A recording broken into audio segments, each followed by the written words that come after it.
Hello, everyone. Welcome back to another scary story. Your place where we uncover the darkest mysteries in a calming and reflective way.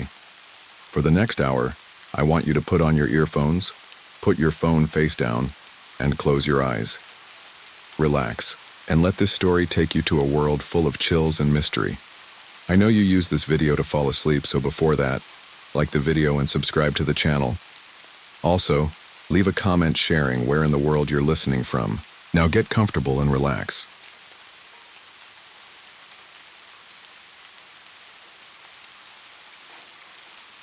It was a warm summer night. The air was thick with the scent of fresh-cut grass, and the sound of crickets filled the silence outside.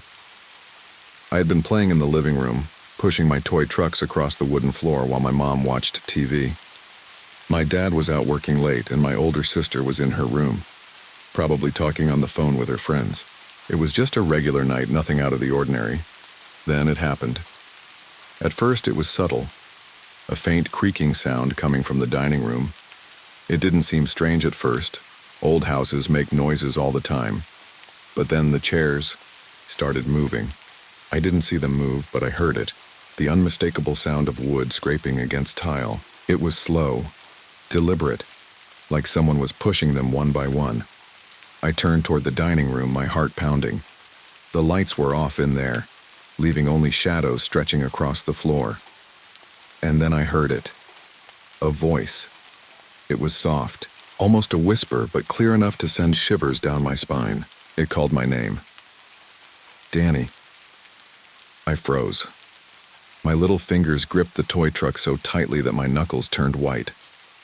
The voice sounded like a woman, but it wasn't my mom. It wasn't anyone I recognized. I slowly turned to look at my mother, expecting her to be just as startled as I was.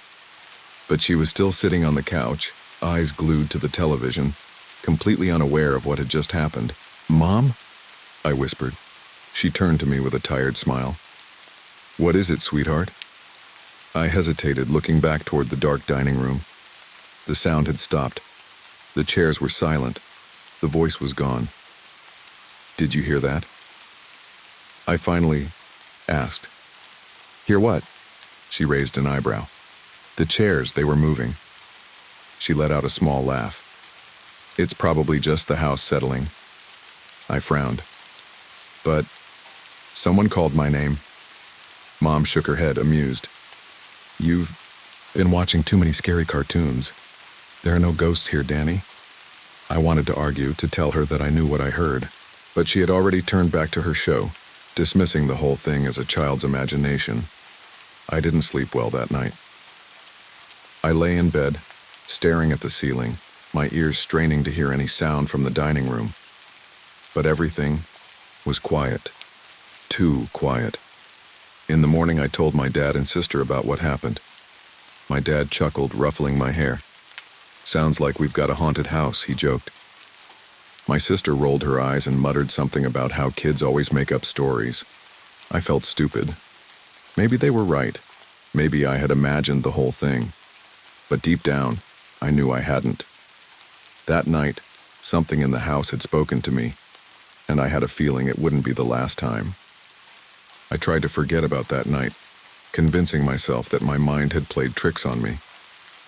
But deep down, I couldn't shake the feeling that something had been there, watching. The voice, the sound of the chairs moving. It had felt too real. For a while, nothing happened. Days turned into weeks, and soon the memory of that night faded into the background. Life went on as usual. My dad worked late. My sister spent most of her time in her room, and my mom continued brushing off any strange noises in the house. Then, it happened again. It was late, past my bedtime. I had woken up thirsty and decided to go to the kitchen for a glass of water.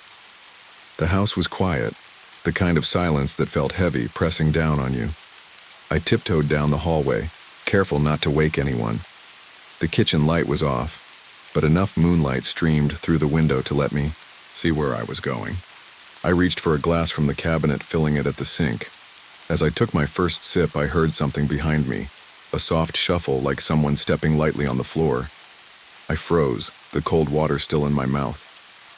Slowly, I turned around. Nothing. The kitchen was empty. The dining room just beyond was dark and still. But then I noticed something. One of the dining chairs was slightly pulled out. I swallowed hard, setting my glass down carefully. I was sure that chair had been pushed in earlier. I took a step closer, my breath coming out in short, nervous puffs. That's when I saw it. A shadow moved. Not a person, just a shadow.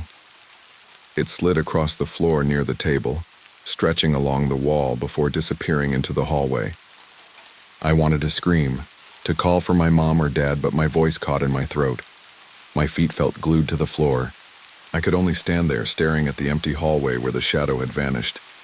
Then the whisper came again. "Danny." This time it was closer, right behind me.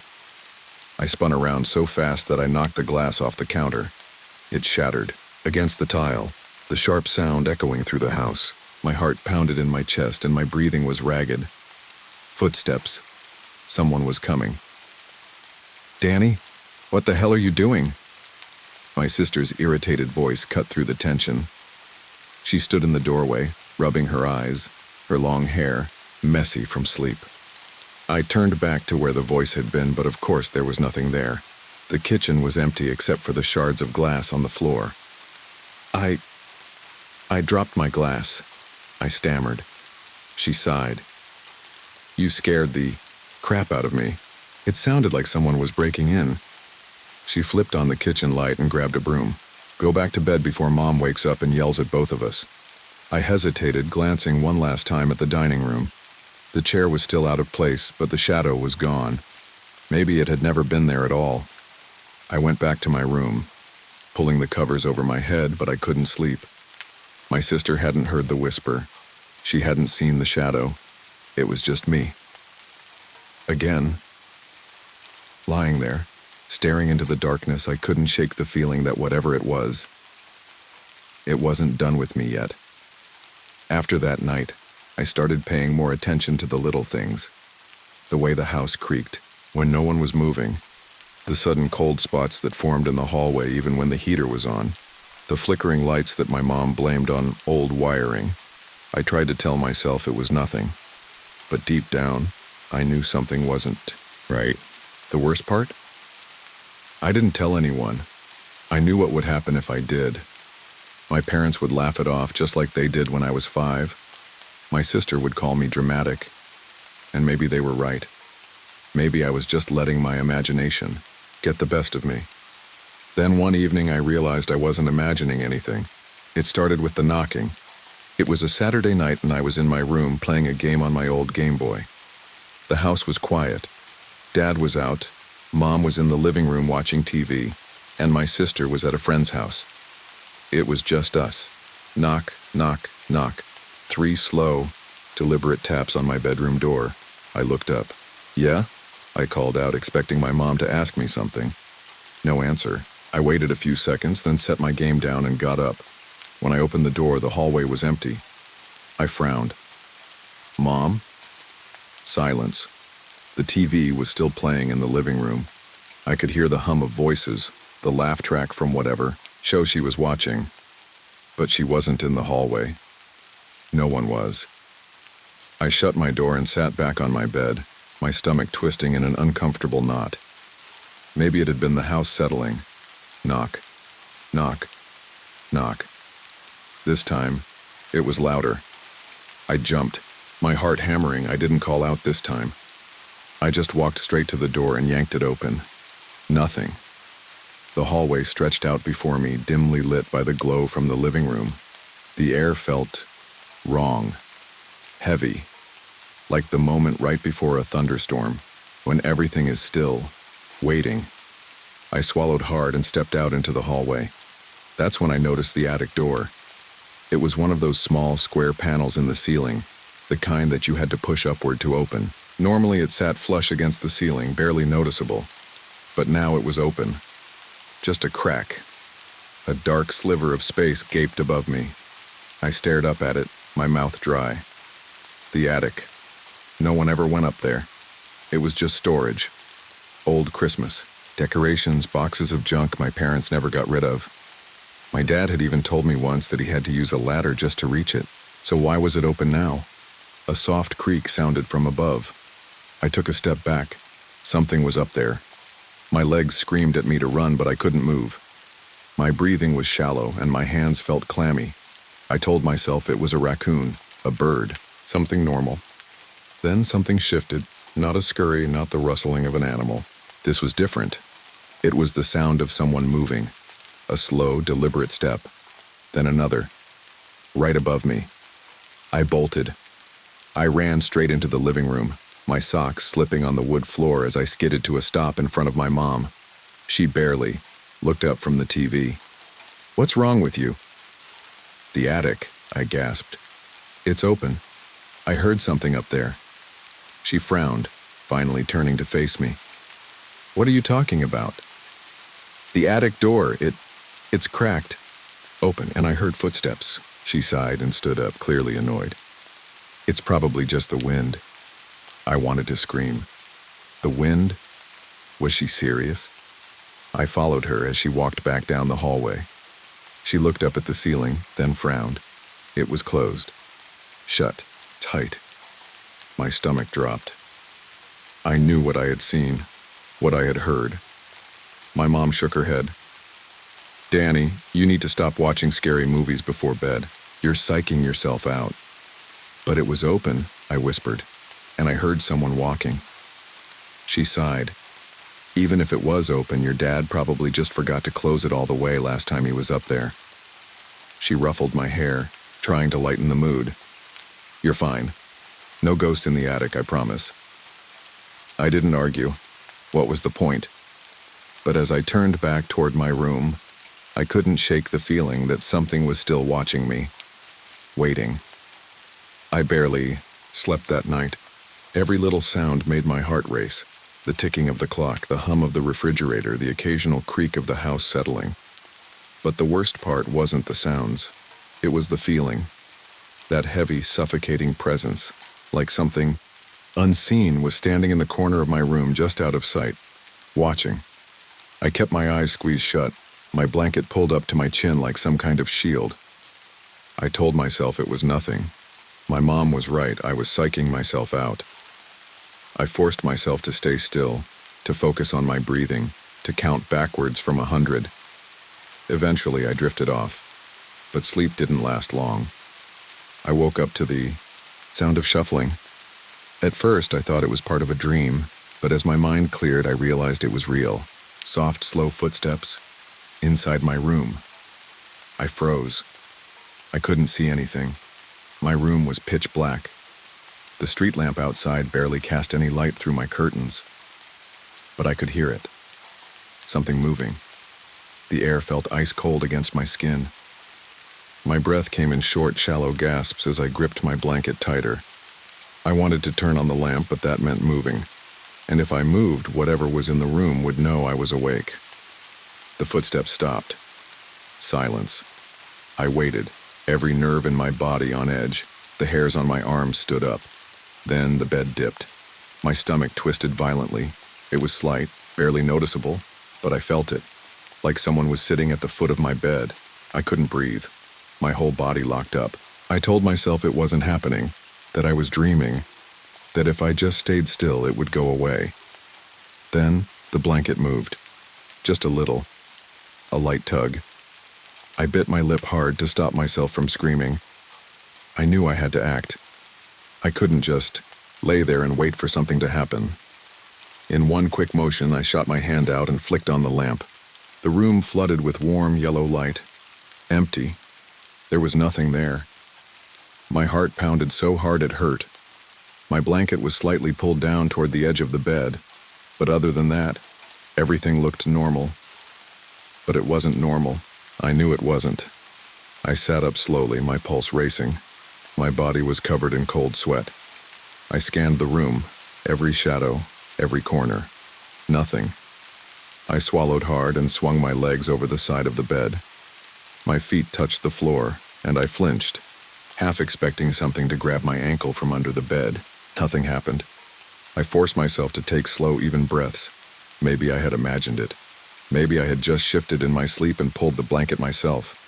That's when I noticed something. The closet door. It was open. Just a crack. My throat went dry. I knew, without a doubt, I had shut it before going to bed. I stared at the dark gap between the door and the frame. It wasn't open enough to see inside, just enough to make my skin crawl. I hesitated. Part of me wanted to run straight to my parents' room, but I knew how that would go. They'd tell me I was dreaming, that I was being ridiculous. I couldn't keep acting scared of my own house. I had to check. I forced myself to stand up, my legs shaky. Step by step, I approached the closet. The air felt heavier with every inch I got closer. My ears rang with the sound of my own heartbeat. I reached out. My fingers touched the edge of the door. I swallowed the lump in my throat and yanked it open. Empty. Nothing but my clothes, some old toys, and a pile of sneakers. I let out a shaky breath, laughing nervously at myself. I was being paranoid. But just as I turned to leave, I noticed something strange. The clothes inside, some of them were swaying. Barely. Almost like someone had just brushed past them, or like something had been standing there, watching. I didn't sleep for the rest of the night. Even after checking the closet, even after convincing myself that I was just imagining things, I couldn't shake the feeling that something had been in my room. Watching. Waiting. By morning, exhaustion hit me like a brick. My body was sluggish, my thoughts slow, but more than anything, I felt on edge. Every little sound in the house made me jump. The hum of the heater, the soft creak of the floorboards, even my mom moving around in the kitchen. I wanted to tell someone. I wanted to sit my parents down and tell them everything, make them understand that I wasn't just a scared little kid with an overactive imagination, but deep down, I knew they wouldn't believe me. So, I kept it to myself. The day dragged on, and by evening, I had almost convinced myself that it was over, that whatever had happened the night before was just my mind playing tricks on me. Then my mom made an offhand comment that sent a chill down my spine. "You were up late last night," she said as she set the table for dinner. I stopped. "What?" She glanced at me, confused. "I heard you walking around 3 in the morning. Thought you might have been getting a glass of water or something." I felt my stomach drop. I hadn't left my room. I hadn't been the one walking around. I tried to brush it off, to pretend like I didn't care, but inside my heart was racing. My mom had heard something. Someone walking around our house in the middle of the night. And it wasn't me. I forced myself to stay calm through dinner, but my mind kept replaying the events of the night before. The feeling of something watching me, the whisper in my ear, the sound of my closet door shifting. If I hadn't been the one moving around, then who, or what, had been? That night I decided to stay awake. Not just lying in bed under the covers, but really awake. I left my bedroom door cracked open just enough to see into the hallway. My lamp stayed on, my blankets wrapped around me, and I sat up, listening. The house was silent. Not the peaceful kind of silence, but the heavy, suffocating kind. The kind that makes you feel like you're not alone even when no one else is supposed to be there. For hours, nothing happened. I started to think maybe I really had imagined everything. Maybe my mind was just playing tricks on me. Then, at exactly 3:07 a.m., the floor creaked. Not in my room, not in the hallway, downstairs. A slow, deliberate creak, like someone shifting their weight on the old wooden floorboards near the living room. I froze, my breath catching in my throat. My parents' room was on the other side of the house. There was no reason for them to be downstairs at this hour. Another creak, closer this time. Then soft footsteps. Someone was moving through the house. I wanted to run to my parents' room. I wanted to scream, but I couldn't move. My body refused to listen, every muscle locked in place as I strained to hear. The footsteps reached the bottom of the stairs. Then, silence. For what felt like an eternity, Nothing happened. The air was thick, charged with something I couldn't explain. My heart pounded in my ears, then the steps started again, this time coming up the stairs. Each footstep was slow, deliberate, as if whoever or whatever it was wanted me to hear them. My mouth went dry. My fingers gripped the blanket so tight they ached. Step, step, step. They were halfway up. I couldn't take it anymore. I reached for the bedside lamp and switched it off, plunging my room into darkness. My breathing was shallow, my pulse hammering against my ribs. Step, step. Whoever it was had reached the top of the stairs. Then, nothing. The silence stretched on. I wanted to look out into the hallway, but I couldn't bring myself to do it. The fear was overwhelming, suffocating. And then, a whisper, right outside my door. So close I could feel the breath against my skin. "I see you." I screamed. I don't remember much of what happened next. The next thing I knew, my parents were in my room, turning on the light, asking me what was wrong. I was shaking, crying, unable to form words. They checked the house. Every room, every door, every window, nothing was out of place, no signs of forced entry, no explanation. But I knew what I had heard. For years after that night, I refused to sleep without a light on. I never left my door open, and every night at exactly 3:07 a.m. I would wake up, heart racing, waiting. Nothing ever happened again, but I knew, deep in my bones, I hadn't imagined it. Some people don't believe in ghosts. I wish I didn't either.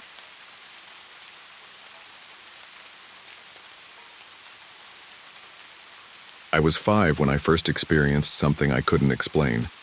It was late at night and my parents had already gone to bed.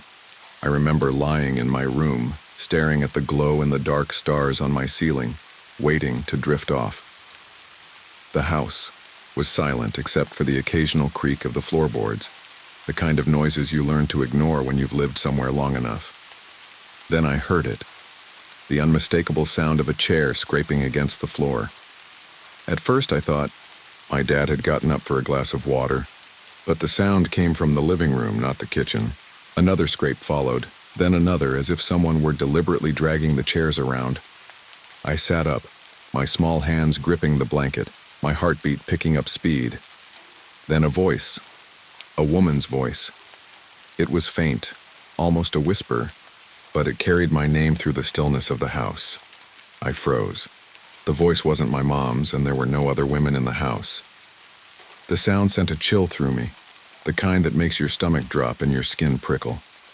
I wanted to run to my parents, but fear kept me rooted in place. I strained to listen, but the voice never came again. The scraping had stopped too. The next morning I told my parents, expecting them to be as unsettled as I was. Instead, they laughed. My mom ruffled my hair, calling it a dream. My dad joked that maybe a ghost just wanted to rearrange the furniture, but I knew what I heard, and I never forgot it. As I got older, things didn't stop. If anything, they got worse. It started with small things, objects not being where I left them, doors creaking open on their own. But what scared me the most was the feeling of being watched. I'd be walking home from school and suddenly I'd get that prickling sensation on the back of my neck, like someone was right behind me. I'd glance over my shoulder, expecting to see a classmate or a neighbor, but the sidewalk was always empty. At night it was even worse. I'd be in bed seconds away from sleep when I'd feel it, an invisible presence lingering just beyond the edge of my vision. I started sleeping with my blanket pulled over my head, convinced that if I couldn't see it, it couldn't see me. One evening I was alone in the house watching TV in the living room. My parents had gone out for dinner and I was enjoying having the space to myself. Then, from the hallway, I heard footsteps, slow, deliberate. I muted the TV, listening. My breath caught in my throat. The footsteps grew louder, coming closer. Then something even stranger happened. A cough. A deep, raspy cough, like someone clearing their throat. It came from right outside the living room. I bolted. I ran to the front door and stood there, frozen, unsure of whether I should stay or run into the street. The house fell silent again, the only sound the heavy thudding of my own heartbeat. I waited until my parents got home before I moved. I never told them. They wouldn't believe me anyway. By the time I reached my teens, I started experiencing something I later learned was called sleep paralysis. The first time it happened, I thought I was dying. I woke up in the middle of the night, unable to move. My eyes darted around the room, but my body wouldn't respond. Panic set in. I tried to scream, but my throat felt locked in place. Then I saw it. A dark shape standing near my closet. It was tall and thin with elongated limbs, its head tilted slightly as if observing me. Its presence filled the room, thick and suffocating. I wanted to close my eyes, but I couldn't. Then the worst part, the sensation of levitation. It felt like my body was rising off the bed as if unseen hands were lifting me. The figure didn't move, didn't speak, but I felt its gaze burning into me. Finally, after what felt like an eternity, I gasped for air, my body jerking as if released from invisible restraints. The room was empty, the figure was gone. I told myself it was just a hallucination, a trick of the mind. But when it happened again and again, always with the same dark figure, I started questioning everything. It wasn't just sleep paralysis. Soon I started seeing something else. Something even stranger. Floating heads. It sounds ridiculous, but I saw them. Not in the way you see things in dreams or in the corner of your eye. They were there, silent, disembodied faces hovering in the air. The first time I thought I was imagining it, but then I saw a face I recognized, my grandfather's. He had died a year earlier, and yet there he was, his head floating near my window, his expression calm but unreadable. His mouth moved, but no sound came out. I wanted to reach out, but my body remained frozen in place. Then, just as quickly as he appeared, he vanished.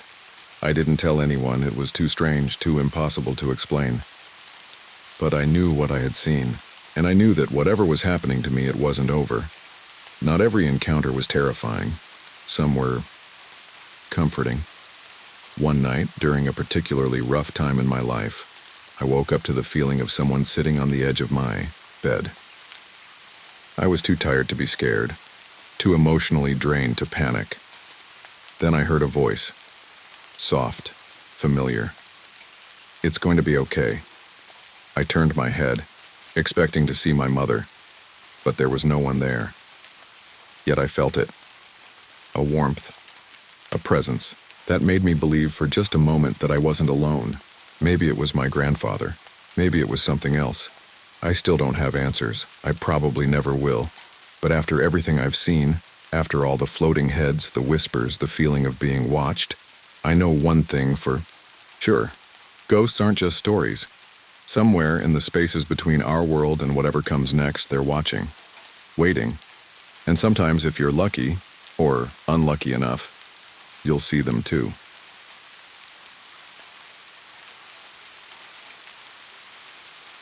When my husband and I first moved into the old apartment building, we were just looking for a fresh start. The rent was cheap, the location was convenient, and despite the building's age, it had a certain charm. It wasn't much, but it was home. The landlord, a quiet older man named Mr. Jensen, had given us a few warnings, mostly about the plumbing acting up and the occasional draft through the windows. He never mentioned the ghost. The building itself was an old brick structure, probably built in the early 1900s. It had 3 floors with each unit stacked neatly against long, dimly lit hallways. Our apartment was on the 2nd floor, just at the top of the stairs, facing an alleyway with a view of an overgrown lot.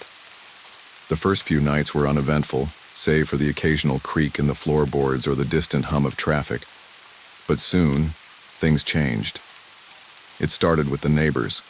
One evening, as I was returning from the grocery store, I ran into Mrs. Morales, the elderly woman who lived across the hall. She was a small, bird-like woman with sharp eyes and a habit of clutching her rosary whenever she spoke. That night, she stopped me at my door, her grip surprisingly strong on my wrist. "You've seen him, haven't you?"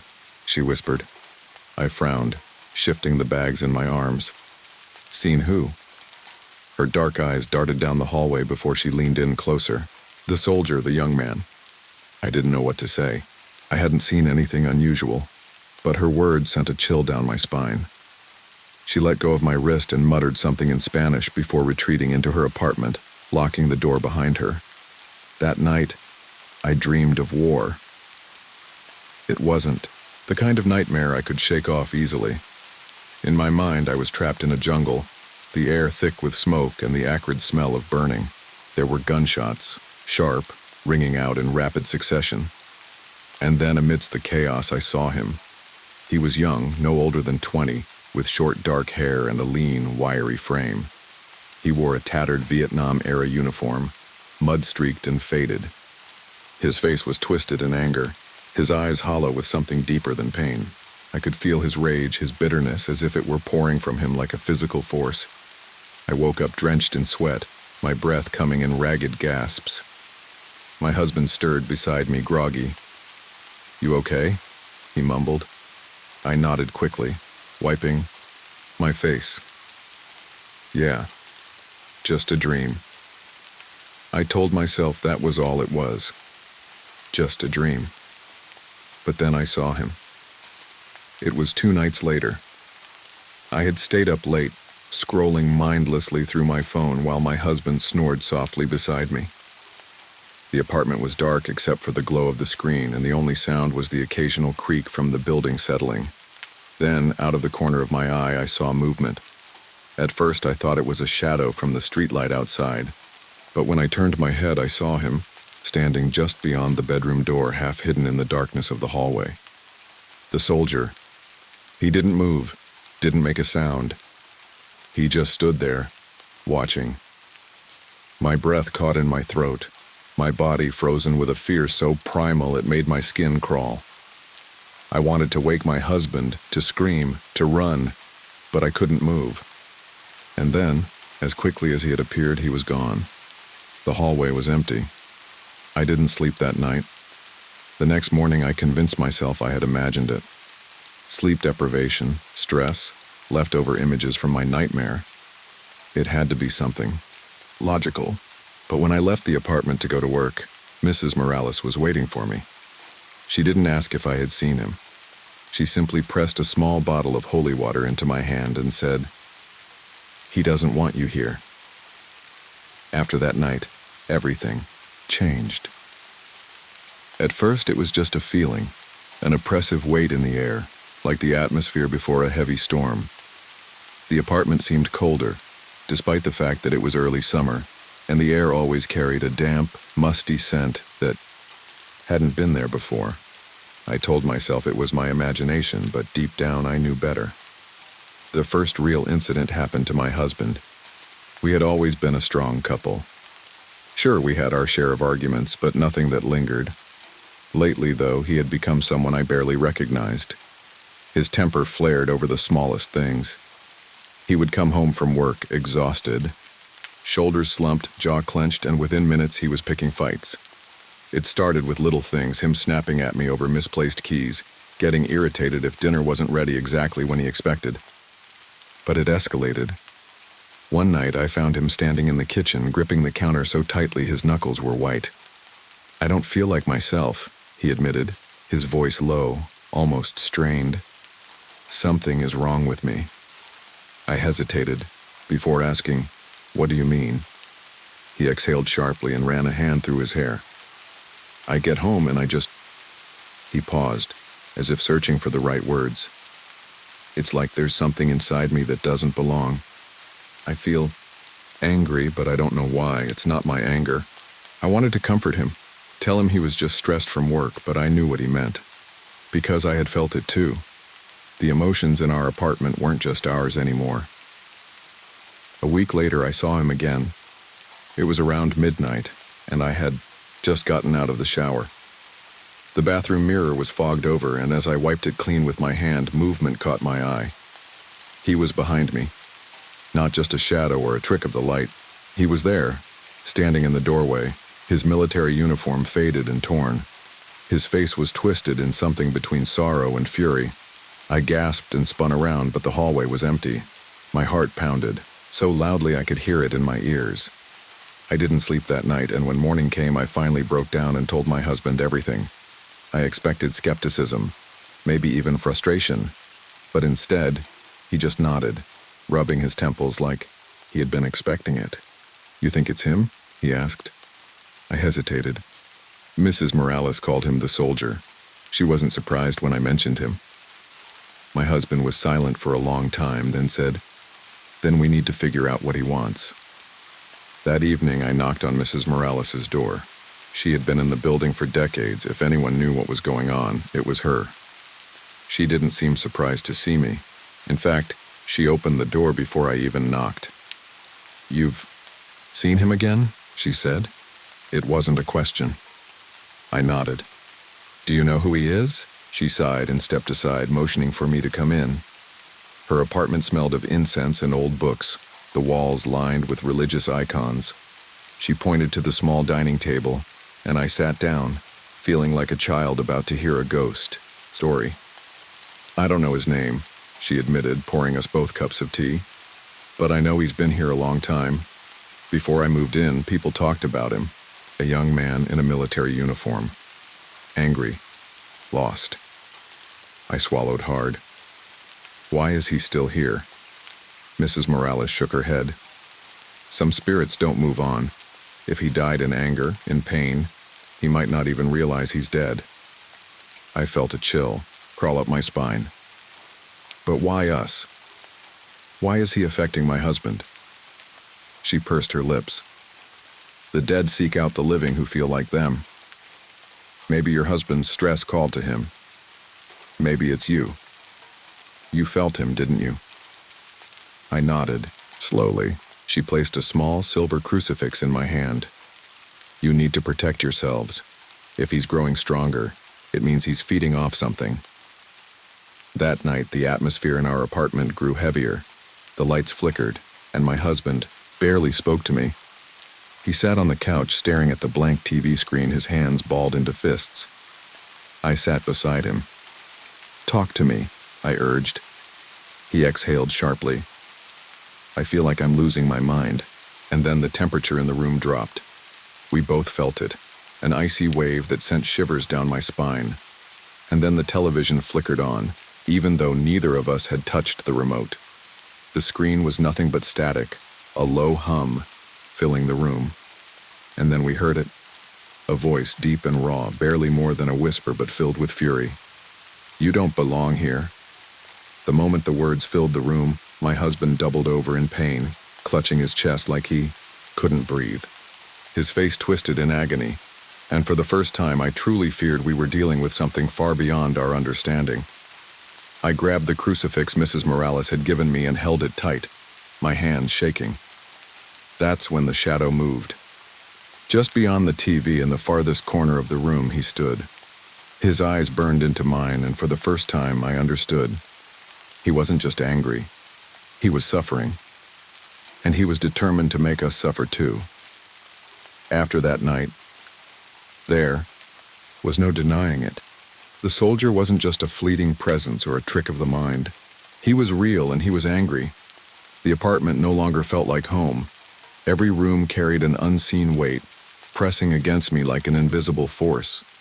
The air was thick, the silence heavy.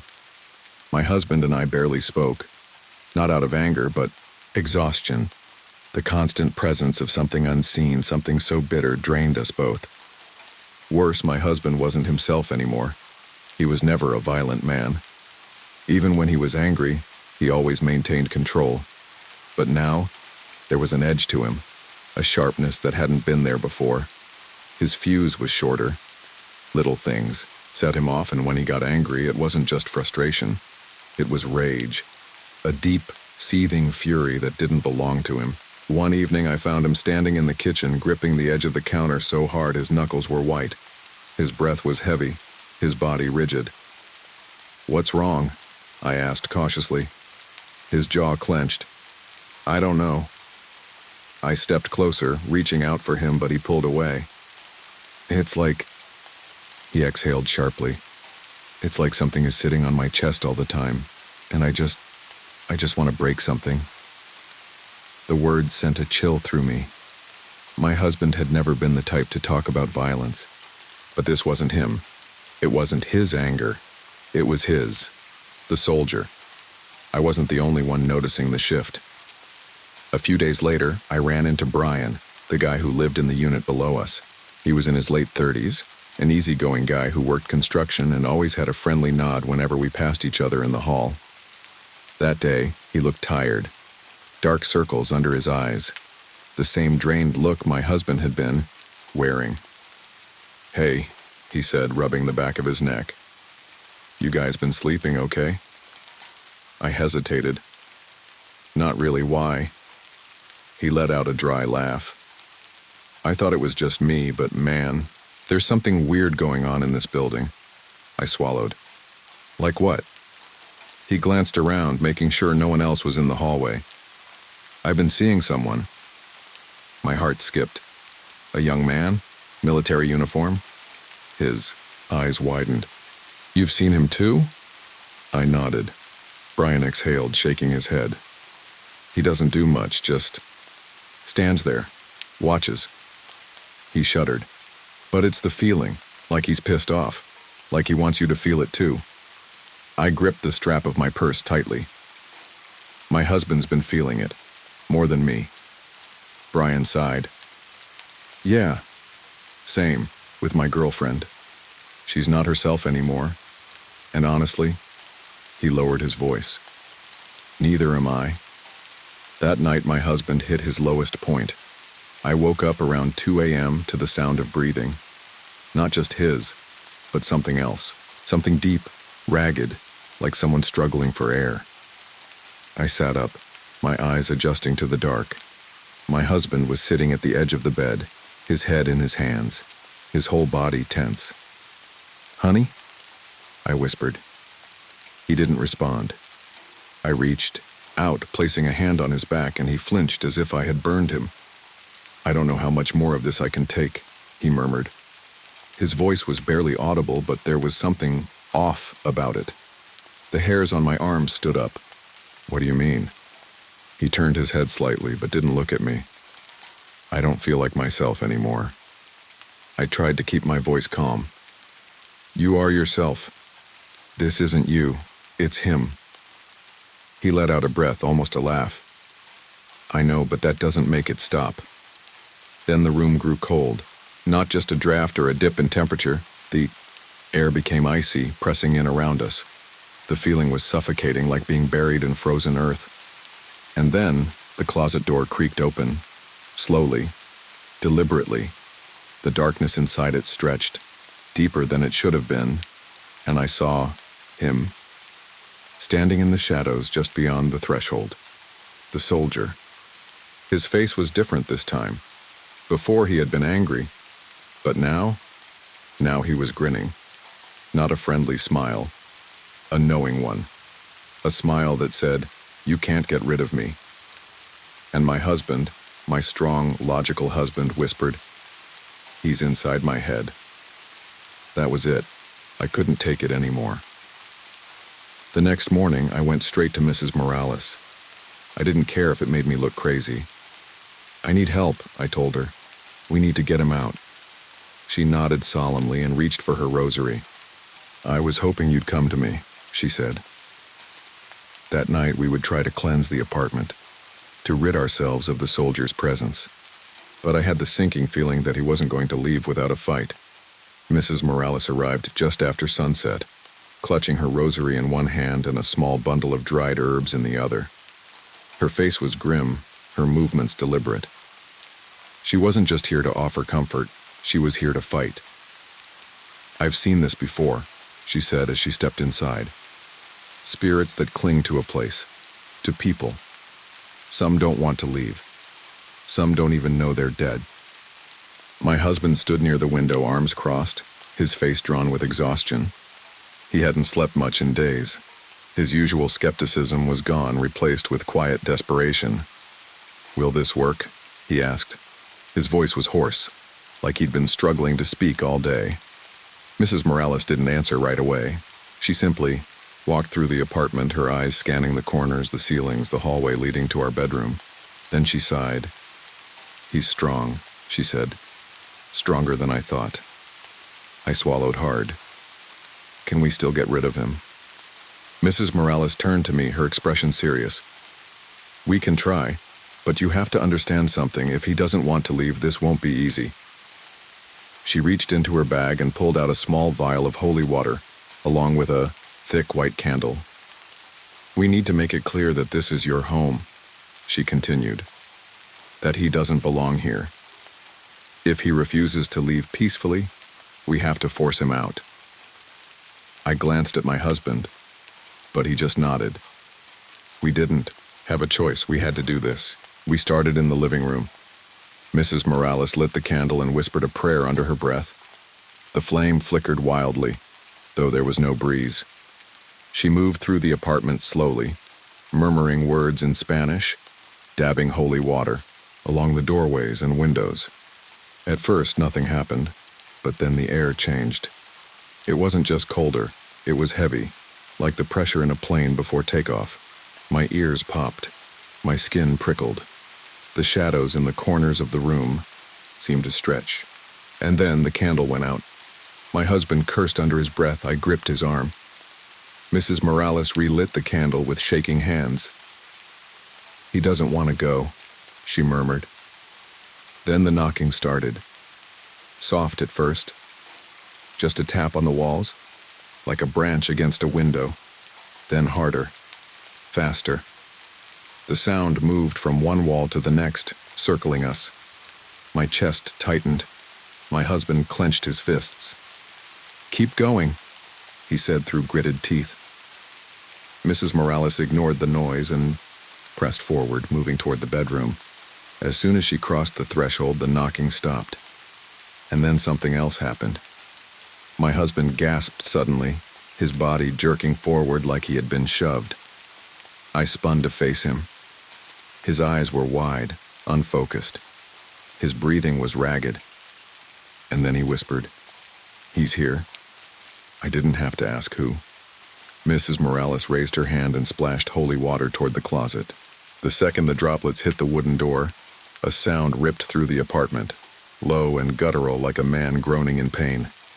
Then the door swung open. I saw him. The soldier stood just beyond the closet's threshold, his face twisted in fury. His uniform was tattered, his boots caked with mud. But his eyes were empty. Dark, hollow voids that held nothing but bitterness. "You need to go," Mrs. Morales commanded, her voice steady. "You are not welcome here."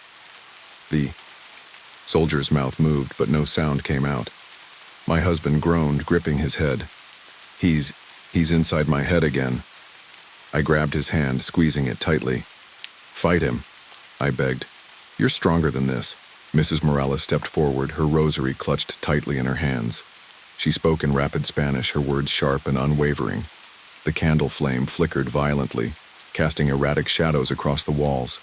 And then, suddenly, the soldier took a step back. His form flickered like an image on an old television screen struggling for reception.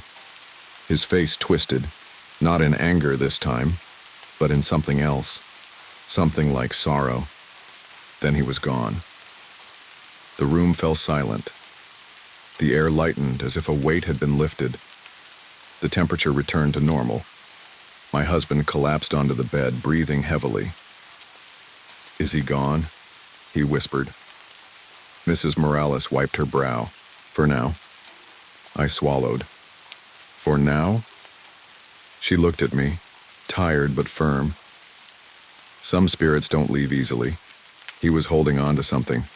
We weakened him, but if he still has a reason to stay, he might come back. The thought sent a chill through me. We had won this battle, but the war might not be over. That night, for the first time in weeks, my husband and I slept without nightmares. But I couldn't shake the feeling that we hadn't seen the last of the soldiers. And deep down I feared that one day he would return. For the first time in weeks, our apartment felt normal. The air was lighter. The rooms no longer carried. the weight of something unseen. My husband and I slept without interruptions, without the suffocating rage that had crept into our bones. But the fear didn't leave. Mrs. Morales's words echoed in my mind. If he still has a reason to stay, he might come back. And I knew, deep down, I wasn't ready to believe it was over. For a week, things were quiet. My husband felt more like himself again. The tension in his shoulders had eased, his mood was lighter, and he no longer looked haunted. We started to relax, to let go of the fear that had taken over our lives. Then, small things started happening. A picture frame in our bedroom crashed to the floor in the middle of the night. No windows were open, no reason for it to fall. The bathroom faucet turned on by itself while I was home alone. The apartment felt colder again, just slightly, but enough that I noticed. I didn't say anything at first. I wanted to believe it was nothing, that I was being paranoid. But one evening, as we sat in the living room watching TV, my husband suddenly stiffened beside me. "Do you hear that?" he asked. I muted the television, my pulse quickening. At first there was nothing.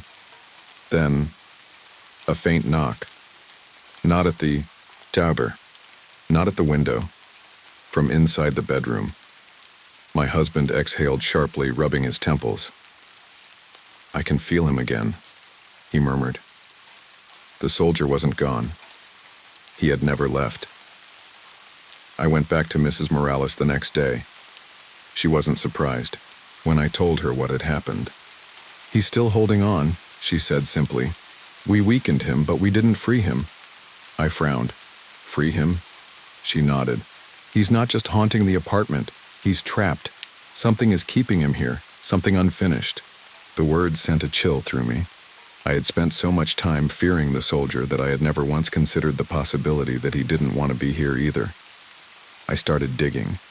I went to the local library, searching through old newspapers for any mention of the building's history. It took hours, but finally I found something. A small article from 1971. A young man, barely 20, had lived in our apartment. His name was David Holloway. He had served in Vietnam. He had come back different, troubled, angry, lost. One night, he locked himself in his bedroom and never came out. His landlord found him 3 days later. Reading those words, my stomach turned. The soldier, the ghost who had tormented us, wasn't just some nameless spirit. He was David. I brought the article to Mrs. Morales. She read it carefully, nodding. "He never left," she said. "He died in pain, in anger. He was stuck. That's why he latched onto your husband, because he felt the same emotions that David had when he was alive." My husband and I stood in our bedroom that night holding hands. A single candle burned on the nightstand. I spoke first. "David," I said, my voice steady but soft. "We know who you are." The air shifted. The candle flickered violently. "We're not here to hurt you," my husband added, "but you don't belong here anymore." Silence. Then, a sound, a sigh. Not angry, not bitter, just tired. I felt it before I saw it, the change in the air, the weight lifting, the cold fading, and for the first time since all of this started, I didn't feel afraid. I felt peace. The candle's flame grew still. David was gone. From that night on, our apartment was just an apartment again. The noises stopped. The air felt normal. And my husband and I, we were free.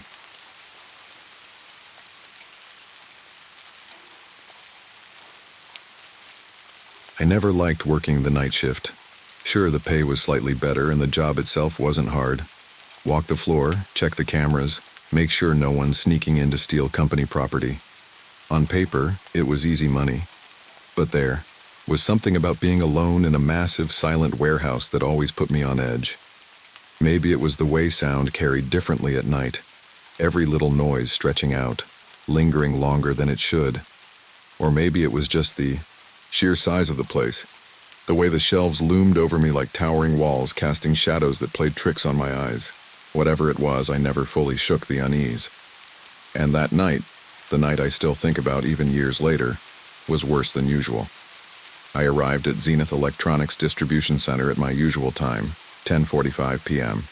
The facility sat on the ERR, outskirts of Neo-Kyoto, surrounded by empty lots and abandoned industrial buildings. It was one of those places that felt isolated even in the middle of a city.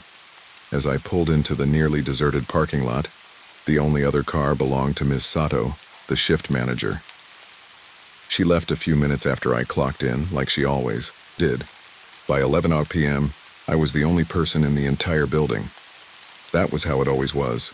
The warehouse itself was massive, an endless grid of shelves stocked with electronics, spare parts, and whatever else the company dealt in. The lighting was functional but dim, casting everything in a sterile, pale glow. My job was simple: check all access points, make sure no inventory was out of place, monitor the cameras. I made my first round, walking past the loading bay, then through aisle 3 and aisle 7, where the older inventory was stored. Everything was quiet. Nothing seemed out of place. At 3:15 a.m., I made my second round.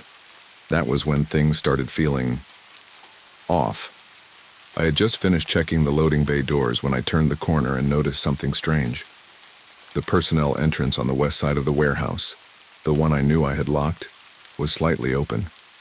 Not wide, just cracked, like someone had started to push it open but changed their mind. I stopped in my tracks, my pulse quickening. There was no way I had forgotten to lock it.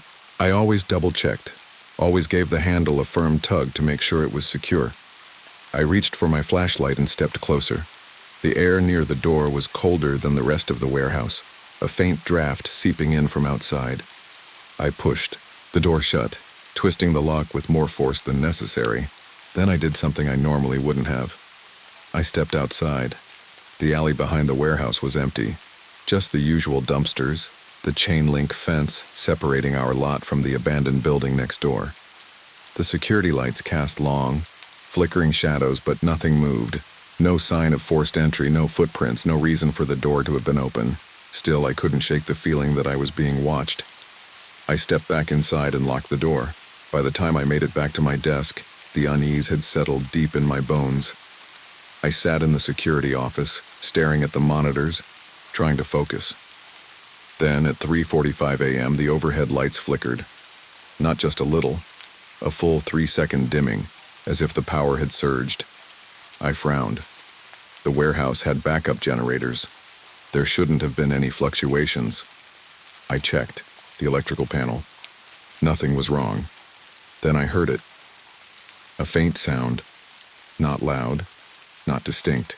Just a soft, rhythmic noise coming from somewhere deep in the warehouse. I turned up the volume on the cameras, trying to isolate it. A slow, shuffling sound, like someone moving carefully between the shelves. My fingers hovered over the radio, about to call the police. Then the noise stopped. I exhaled, rubbing my temples. This place was old. Industrial buildings creaked, air ducts groaned. It was probably nothing. Probably. At 4:40 a.m., I did another round. This time, as I passed aisle 7, I heard something new. A single footstep. Not mine. It came from deep within the aisle, past rows and rows of stacked inventory. I stopped, my breath caught in my throat. Then silence. I shined my flashlight down the aisle. The shelves cast long, eerie shadows, stretching into the darkness. Nothing moved, no sign of anyone. Still, I lingered a second longer before forcing myself to walk away. By the time I reached the loading bay doors, I had convinced myself I was imagining things. Then something slammed against the metal. A loud, sharp bang that echoed through the warehouse. I spun around, heart hammering. There was nothing outside. The cameras showed nothing, just empty pavement and flickering security lights. I stood there gripping my flashlight like a weapon, trying to slow my breathing. Something wasn't right. Between 5 and 6 a.m., the noises didn't stop. A faint tapping sound from the mezzanine storage area. A low dragging noise, just barely audible. The feeling, constant now, that I wasn't alone. At 6:10 a.m., a stack of empty boxes, neatly piled against a pillar, toppled over with a dull thud. I turned sharply, my nerves shot, expecting to see someone standing there. But there was nothing. No wind, no movement. Just the sound of my own breathing, the hum of the fluorescent lights, and the slow approach of dawn. At 7:10 a.m., Miss Sato arrived for the morning shift. She took one look at me, pale, exhausted, on edge, and raised an eyebrow. Rough night? I hesitated. I wanted to tell her everything, but what would I even say? That I had spent the night chasing shadows? That the noises had felt wrong, but I had no proof. Instead, I just nodded. Yeah, just a long shift. She did a quick walkthrough, checking inventory, reviewing the cameras. Nothing was missing. No signs of forced entry. No proof that anything unusual had happened. But I knew better. I finished my report, grabbed my things, and left the warehouse behind. And yet, even now, years later, I still get that same prickle of unease whenever I drive past the empty, towering structure of Zenith Electronics. Some nights, I wonder if it was all in my head. Other nights, I wonder if something was watching me, waiting. I barely slept after that shift. Even after I got home, showered, and collapsed into bed, my mind wouldn't shut off. Every time I closed my eyes, I was back in that warehouse. Back in aisle 7, hearing that single footstep. Back at the loading bay doors, flinching at that loud, impossible bang. I kept replaying it over and over, trying to make sense of it. Maybe it was the wind. Maybe the power surge messed with the security system and something glitched. Maybe I was just so used to the silence that my brain turned nothing into something. But deep down, I didn't believe any of that. And I knew that when my next shift came, I was going to have to walk back into that place, alone. I didn't want to, but I had no choice. By 10:45 p.m., I was back in the parking lot, staring at the Zenith Electronics distribution center, trying to convince myself that I was being ridiculous. The building looked the same as always. A long, low industrial structure with loading docks at the front and rows of high windows reflecting the city lights. The personnel entrance where I had found the unlocked door was locked now, the small, red security light glowing steadily. Ms. Sato was already outside locking her car. She glanced at me as she walked toward the entrance. "You okay?" she asked. I forced a smile. "Yeah, just tired." She nodded. Warehouse life. We walked inside together. I could already feel my skin crawl as I stepped past the security office, past the break room, and into the vast, dimly lit warehouse floor. Ms. Sato clocked out, grabbed her bag, and paused before heading toward the door. "If anything happens," she said casually, "just log it." Then she was gone, and I was alone again. I took a slow breath and checked my schedule.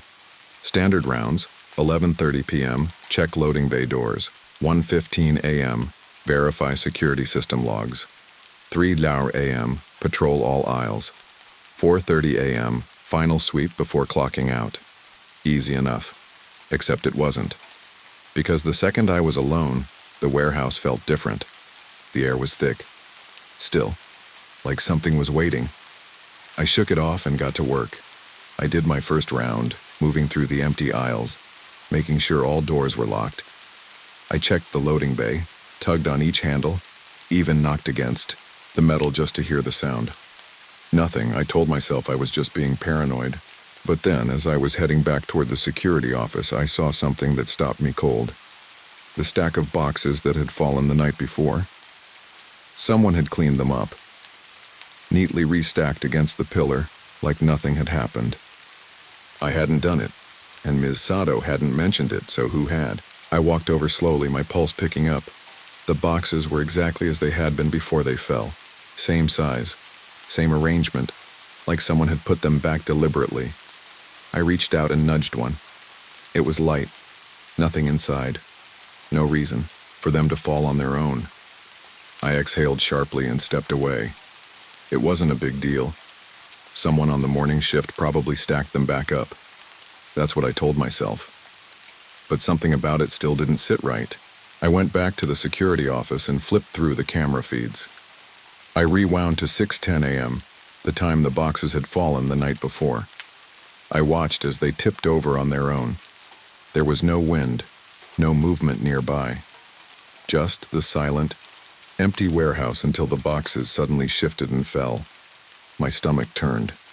I fast-forwarded to this morning trying to find footage of someone cleaning them up. Nothing. The boxes were down, then the cameras glitched, and suddenly they were back up, like something had cut out the footage. I leaned back, my breath uneven. Something was wrong with this place.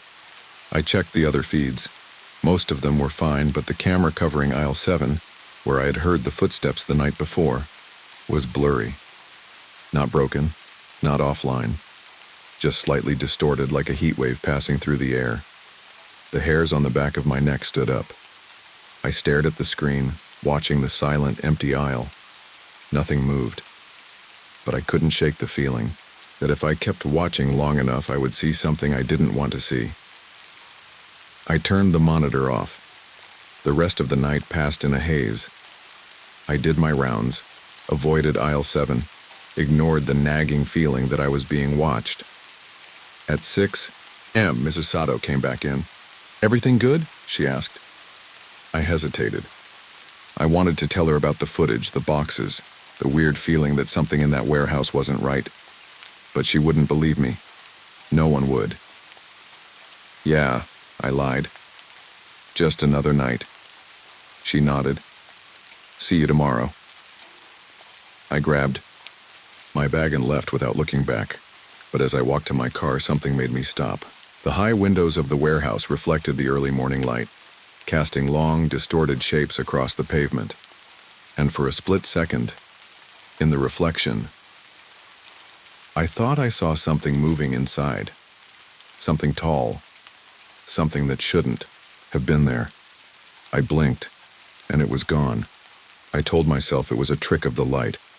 But as I drove away, my hands clenched the wheel too tightly, because deep down, I knew I wasn't alone in that warehouse. Not that night. Not ever. I didn't want to go back. By the time my next shift rolled around, I had convinced myself I was coming down with something. A headache, maybe. A stomach issue. Any excuse not to step foot inside that warehouse again. But I needed the job. So at 10:45 p.m., I was back in the parking lot of Zenith Electronics, gripping the steering wheel so hard my knuckles turned white.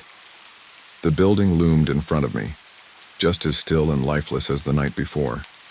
The windows reflected the neon glow of the streetlights, and I tried not to look too closely at them. I didn't want to see any shapes where there shouldn't be any. Mrs. Sato's car was there, which meant she hadn't left yet. I took a deep breath and got out, my boots crunching against the gravel as I made my way inside. She was standing by the front desk, flipping through paperwork. She barely glanced up when I walked in. Morning shift had an issue with the scanner. "Logs," she said, sighing.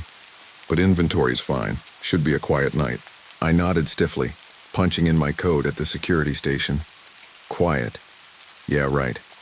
I grabbed my flashlight and started my first patrol. The warehouse was the same as always.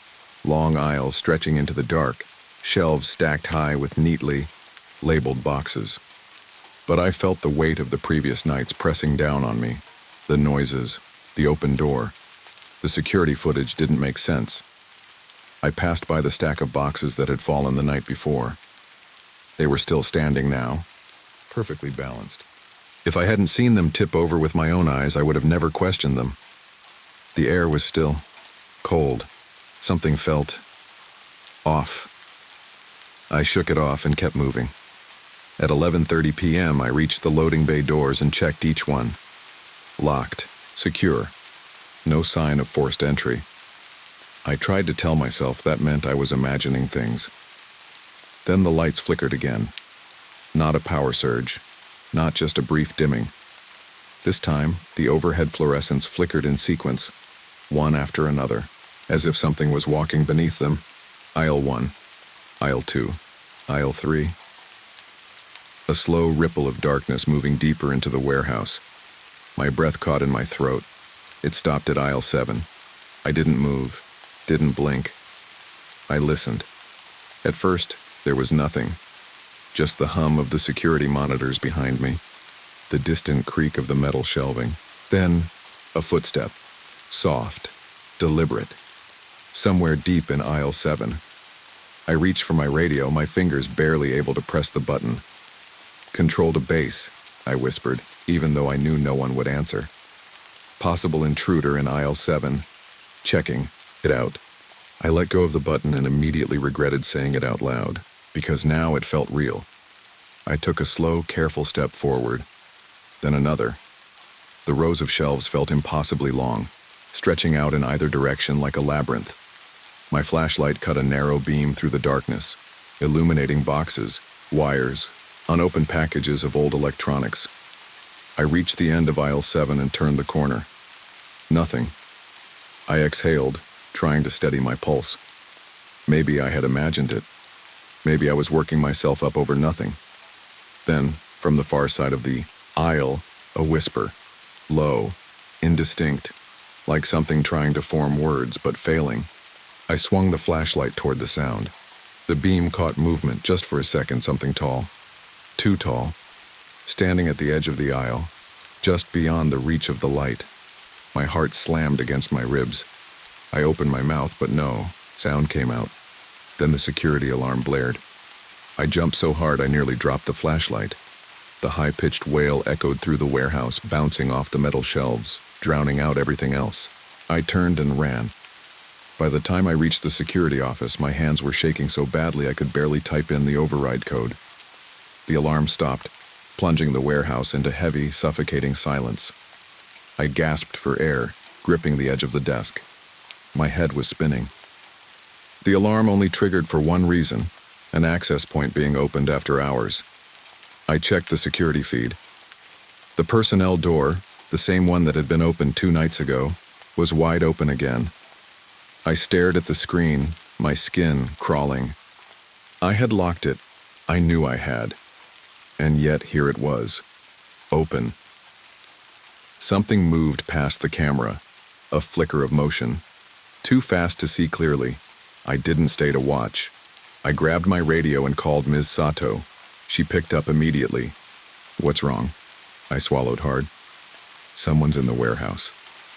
A long pause. Then, "Are you sure?" I stared at the screen, the door, the empty aisles, the thing I thought I had seen standing at the end of aisle 7. "I don't know," I admitted. She sighed. "I'll check the logs in the morning. Just stay inside the office until your shift is over." I almost laughed. Like the office could protect me, like anything could. I did as she said, though. I stayed put, gripping my flashlight, watching the security monitors, waiting for the sky to lighten. Nothing else happened. No more footsteps. No more whispers. But when dawn finally came and I walked out to my car, I felt it. Something watching. Not from the windows, not from the security cameras, but from inside, deep in the aisles, where the light didn't reach. And I knew. Whatever. It wasn't over. By the time my next shift started, I had half a mind to quit. I kept telling myself that it was just paranoia, lack of sleep, the stress of working alone in a warehouse that never truly felt empty. But no matter how much I tried to rationalize it, the facts didn't change. I had locked that personnel door, and yet it had been wide open. I had seen something in aisle 7, and yet the cameras caught nothing. The alarm had been triggered, and yet there had been no sign of forced entry. None of it made sense. Still, I needed the job. So at 10:45 p.m. I was back at Zenith Electronics, standing in the dim glow of the parking lot, trying to convince myself that nothing was wrong. Ms. Sato was waiting for me at the entrance. That was unusual. "You okay?" she asked. I hesitated. "Yeah, why?" She handed me a clipboard. Audit paperwork. Morning shift had to adjust some inventory counts. I took it, scanning the list. Half of it was standard. Random missing items that were probably misplaced. But then, near the bottom of the page, Something caught my eye. Aisle 7. Discrepancy in records. My stomach tightened. I forced myself to sound normal. What's the issue with aisle 7? She shrugged. Weird one. Scanner logged movement in that section at 4:42 a.m., but nothing was checked out. Inventory was fine, though. I stared at the time. 4:42 a.m. The same time I had heard the whisper. The same time I had seen, whatever it was, standing at the edge of the aisle. I gripped the clipboard, forcing myself to nod. I'll check it. Out. Ms. Sato gave me a half smile. You sure you're good? You've been jumpy lately. I wanted to tell her. I wanted to say, something is wrong with this place. Something is here. But I didn't. Instead, I lied. Just tired. She nodded, checked her watch, and grabbed her bag. See you in the morning. And then she was gone, leaving me alone. Again. I took a slow, deep breath and started my first round. The warehouse felt different tonight. Not just eerie, but charged, like the air before a storm. The fluorescents buzzed overhead, casting their usual pale light, but the shadows seemed deeper. Stretched. I moved through the aisles, checking inventory, scanning each section with my flashlight. Everything was normal. Until I got to aisle 7. I hesitated at the entrance. There was no reason to be afraid, and yet my hands were sweating. I stepped inside. The shelves were the same as always, lined with older stock, unused equipment, outdated tech, things that had been sitting there for months. Nothing looked out of place. But the further I walked, the stronger the feeling got. That same sensation I had felt the past few nights, like something was watching. I reached the back of the aisle and scanned the shelves. Then I saw it. A box. Not just any box, a new one, different from the others. It wasn't dusty. The label was crisp, the tape still fresh. I frowned and checked the log. No new inventory had been added to this section. So what was this doing here? I crouched and ran my fingers along the seal. The tape was tight, but something about it felt wrong, like it had been placed there, like it didn't belong. I pressed, my ear against the side. Silence. Then, something shifted inside. I jumped back, my heart slamming into my ribs. I should have walked away. I should have left it alone. But I didn't. I reached for my utility knife and carefully cut through the tape. I peeled back the flaps and looked inside. At first, I didn't understand what I was seeing. It wasn't electronics, it wasn't inventory. It was fabric. A piece of cloth folded neatly. No, not just cloth. A uniform. Old. Too old. The fabric was discolored, the edges frayed. It looked military, but I didn't recognize the insignia. I reached inside and lifted it. Underneath, there were bones. Small ones. Human. I staggered backward, the box slipping from my hands. A noise echoed through the aisle. A breath. Close. Too close. I turned, my flashlight swinging wildly. The aisle was empty, but the air was heavy. Wrong. I wasn't alone. I grabbed the radio from my belt, my fingers trembling as I pressed the button. Base to control, I whispered. I need assistance in aisle 7. Possible. Static. Then through the crackling, a whisper. Not from the radio, from behind me. I ran, I didn't stop, I didn't look back. I sprinted out of aisle 7, past the loading bay, through the security doors, and into the office. I slammed the door shut and locked it, my chest heaving. The cameras. I needed to check the cameras. I fumbled with the controls, flipping through the feeds. Aisle 7 was still. The box was there, open, the uniform spilling onto the floor. But something else was there too. A shadow standing just outside the frame, tall, motionless, watching. Then, the feed cut out. I didn't move for the rest of the shift. I sat in the office, gripping my flashlight, waiting for the first rays of morning to seep through the high windows. At 7 a.m., Ms. Sato walked in, sipping her coffee. She paused when she saw me. "You look like hell," she said. I didn't answer. I didn't know how. Instead, I handed her the clipboard, my fingers still shaking. "You need to check aisle 7. She frowned. "Why?" I just shook my head. Because I knew. She wouldn't believe me. No one would. But something was in that warehouse, and it had been there long before me. I didn't want to be here. After what I had found in aisle 7, I had every reason to quit, to walk away from Zenith Electronics and never set foot in that warehouse again. But that's the thing about jobs like this. You don't just leave. You tell yourself it's just one more shift, one more paycheck. You push down the fear and keep going. I was already back in the parking lot before I realized my hands were shaking. Ms. Sato's car was there, but the building itself looked different to me now. It wasn't just a warehouse anymore. It was something else. Something hollow. Something waiting. The early morning sunlight had burned away the unease when I left the previous shift, but now that it was night again, it was back. I felt it in the air, thick and heavy, pressing against my chest. The thought hit me before I even walked inside. It knows I found it. I swallowed hard and stepped through the entrance. Ms. Sato was at the front desk, typing something into the computer. She looked up as I entered, her usual tired expression shifting to something more curious. "You all right?" she asked. "You left pretty fast this morning." I forced a nod. "Yeah, just long night." She studied me for a second. "You mentioned aisle 7. My stomach twisted. "Yeah," she sighed, rubbing the back of her neck. I checked the logs, nothing unusual, no missing inventory. I didn't say anything because I wasn't talking about missing inventory. She hesitated, then leaned in slightly, lowering her voice. "But I did find something weird. The scanner logs. There was activity in aisle 7 again today. No one scanned anything. Just movement detected." My mouth felt dry. "What time?" She glanced at the screen. 4:42 a.m.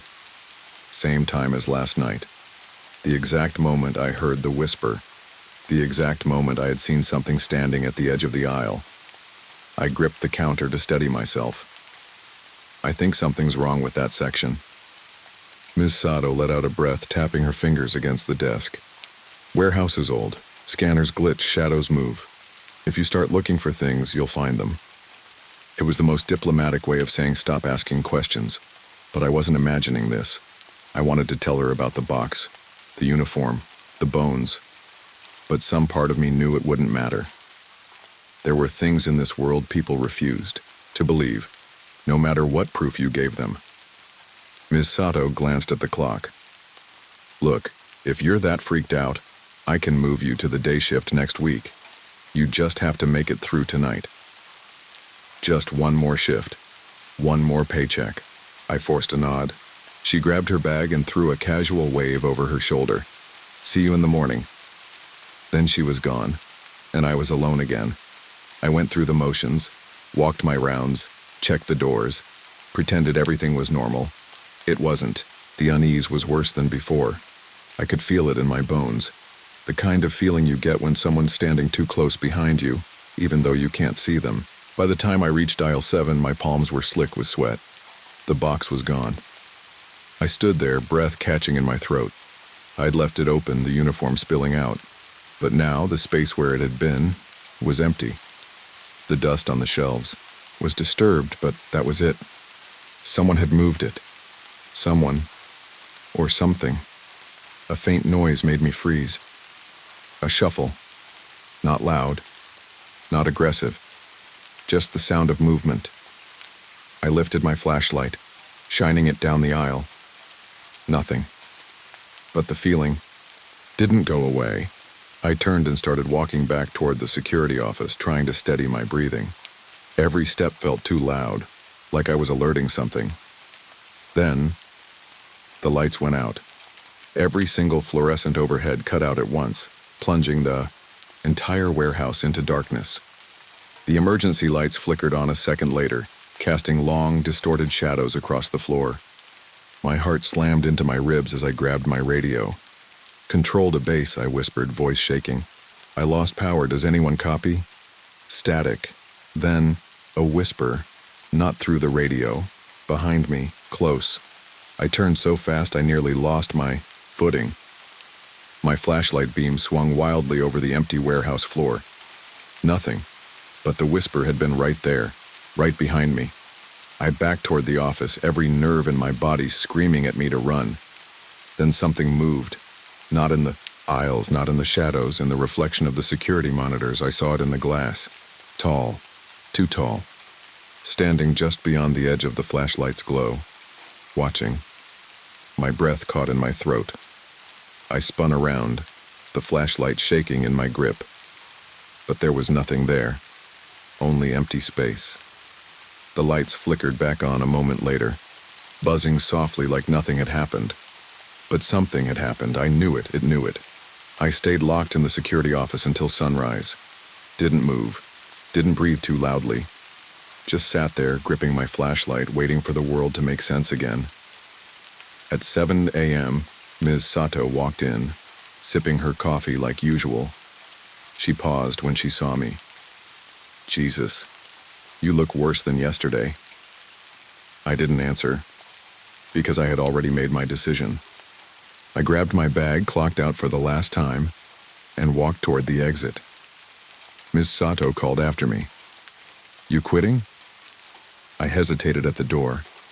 Then I turned to face her. "You should check the cameras," I said quietly. "And if something doesn't feel right, don't ignore it." She frowned. "What are you talking about?" I didn't answer. I just walked out, leaving Zenith Electronics behind. I don't know what I saw in that warehouse.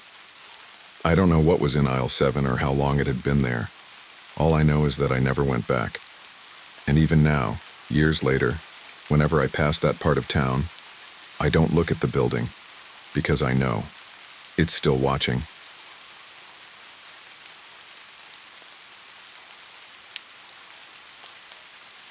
I never believed in ghosts. As a kid, I was the one who laughed at scary stories and rolled my eyes at ghost hunters on TV. My parents were practical people, never indulging in superstition. If something fell in the house on its own, there was always a logical explanation. Air currents, unsteady furniture, maybe even the cat. But my skepticism started to crack when I was 5 years old. One night I woke up to a strange noise. It wasn't loud, just the faint sound of something shifting in the kitchen. I sat up in bed, rubbing my eyes, and listened. The chairs, our heavy wooden chairs, were moving, scraping against the floor as if someone were pushing them one by one. I wanted to believe it was my mom or dad, but something about the slow, deliberate sound unsettled me. Then I heard it, a woman's voice, soft and hushed, calling my name. A cold chill ran down my spine. I knew my mother was asleep, and no one else was in the house. I wanted to run, but fear rooted me in place. The voice called again, closer, this time. I finally mustered the courage to bolt into my parents' room. My dad sighed, got up, and checked the kitchen. "Nothing's there," he said, shaking his head. "Go back to bed." My mom smiled sleepily. "You probably dreamed it, sweetheart." But I knew what I heard, and deep down, I knew it wouldn't be the last time. By the time I was 16, I had mostly convinced myself that what happened when I was 5 was just childhood imagination. But then I started feeling it again, the sensation of being watched. It started subtly. I'd walk home from school and feel a strange heaviness, as if someone was behind me. The streets were always empty, but the feeling wouldn't go away. One day I heard it. Footsteps. I stopped and they stopped. I started walking again and so did they. I whipped around expecting to see someone. No one was there. I told myself it was paranoia, but it kept happening. The footsteps, the uneasy sensation, it all became more frequent. Then one evening something changed. It was late and the streets were nearly deserted. I heard the footsteps again, heavier this time. Then a cough. a raspy, dry cough that sent shivers down my spine. My stomach clenched. I didn't turn around. I just walked faster. The footsteps quickened, keeping pace.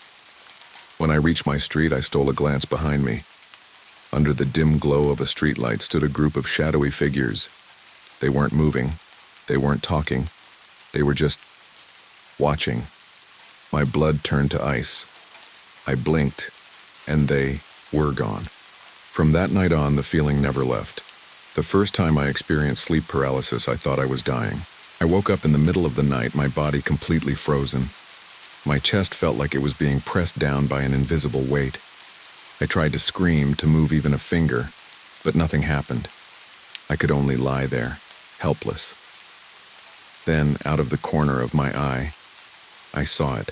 A shadowy figure stood in the corner of my room. At first it was just a vague shape, darker than the rest of the room. But as my eyes adjusted, I saw more. The shape had depth, it had form, and it was staring right at me. I wanted to believe. It was my imagination, just a trick of my tired mind. But then it moved. It glided toward me, slow and deliberate. My heartbeat thundered in my ears, but I still couldn't move. It leaned closer. I felt a cold breath against my face, and then I felt myself lift off the bed. I wasn't dreaming, I wasn't imagining it. My body was floating. The moment I was able to move again, I gasped and sat up. The shadow was gone. My body felt normal again, but I knew something had been in the room with me, and it wasn't done with me yet. The sleep paralysis episodes continued, each worse than the last.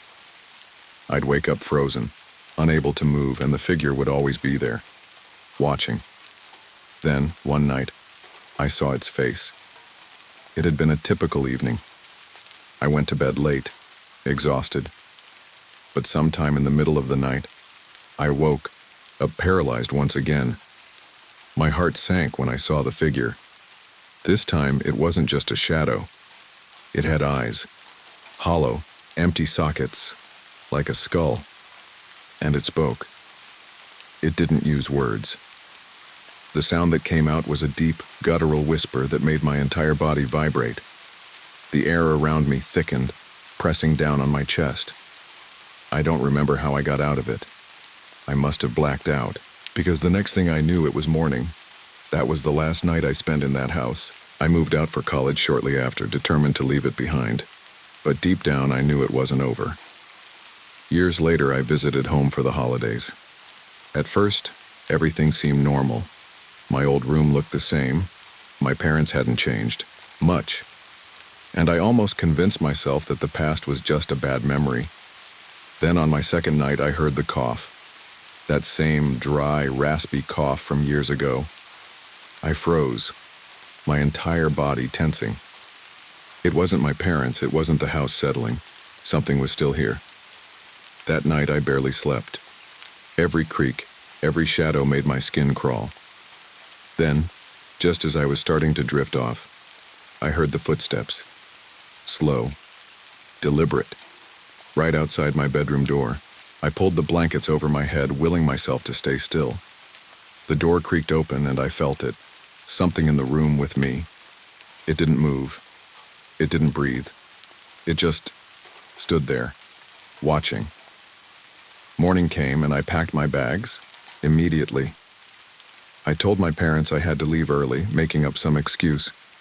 As I drove away, I told myself it was all in my head. But deep down, I knew the truth.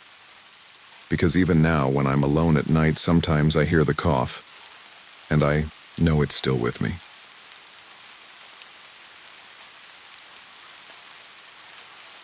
I never liked hostels. There was something about sleeping in a room full of strangers that had always put me on edge. But when Olivia suggested we stay at Blue Harbor Inn, I let her talk me into it. "It's cheap," she had said while scrolling through her phone. "And it's right by the water.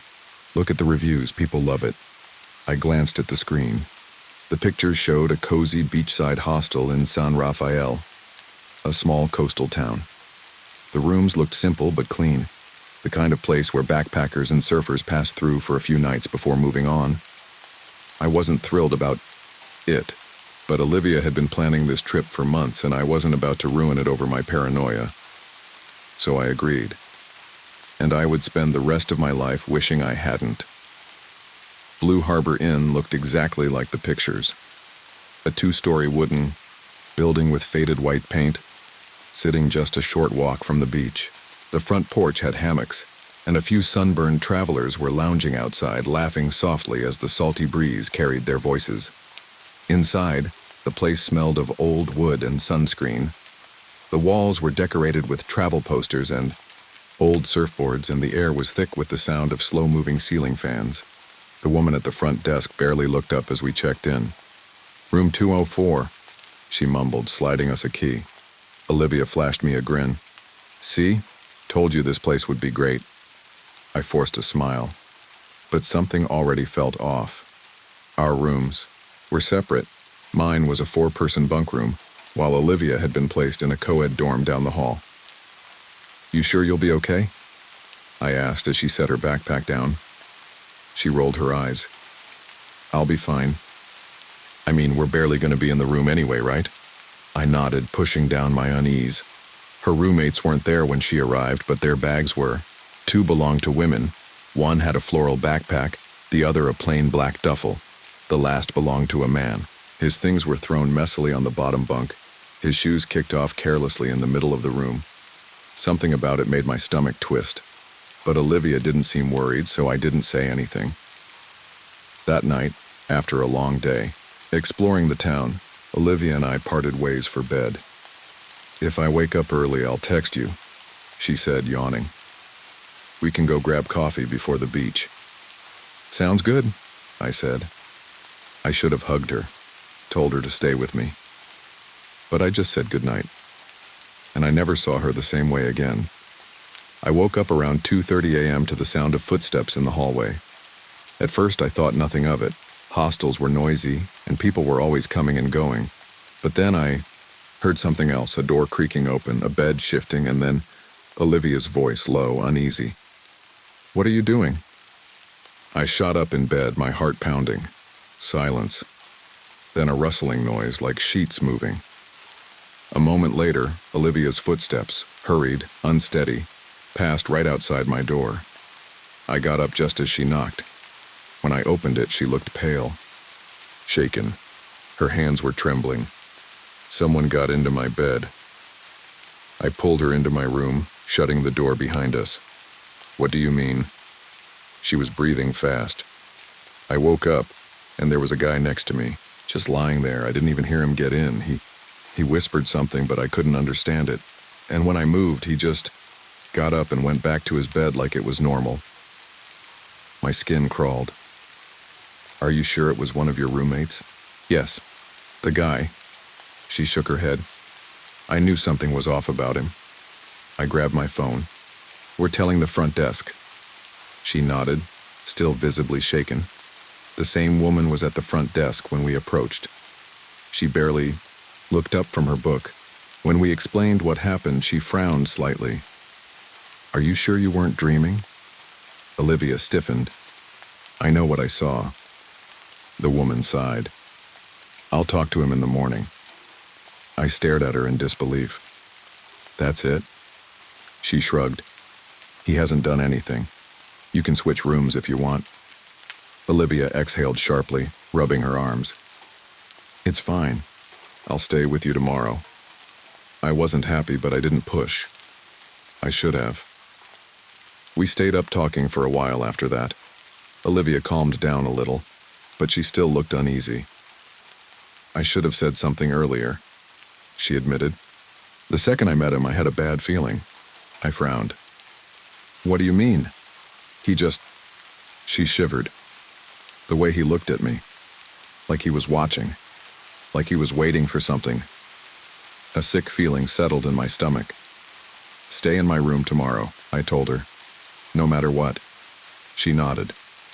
"Yeah, definitely." We hugged. Then she left to go back to her room.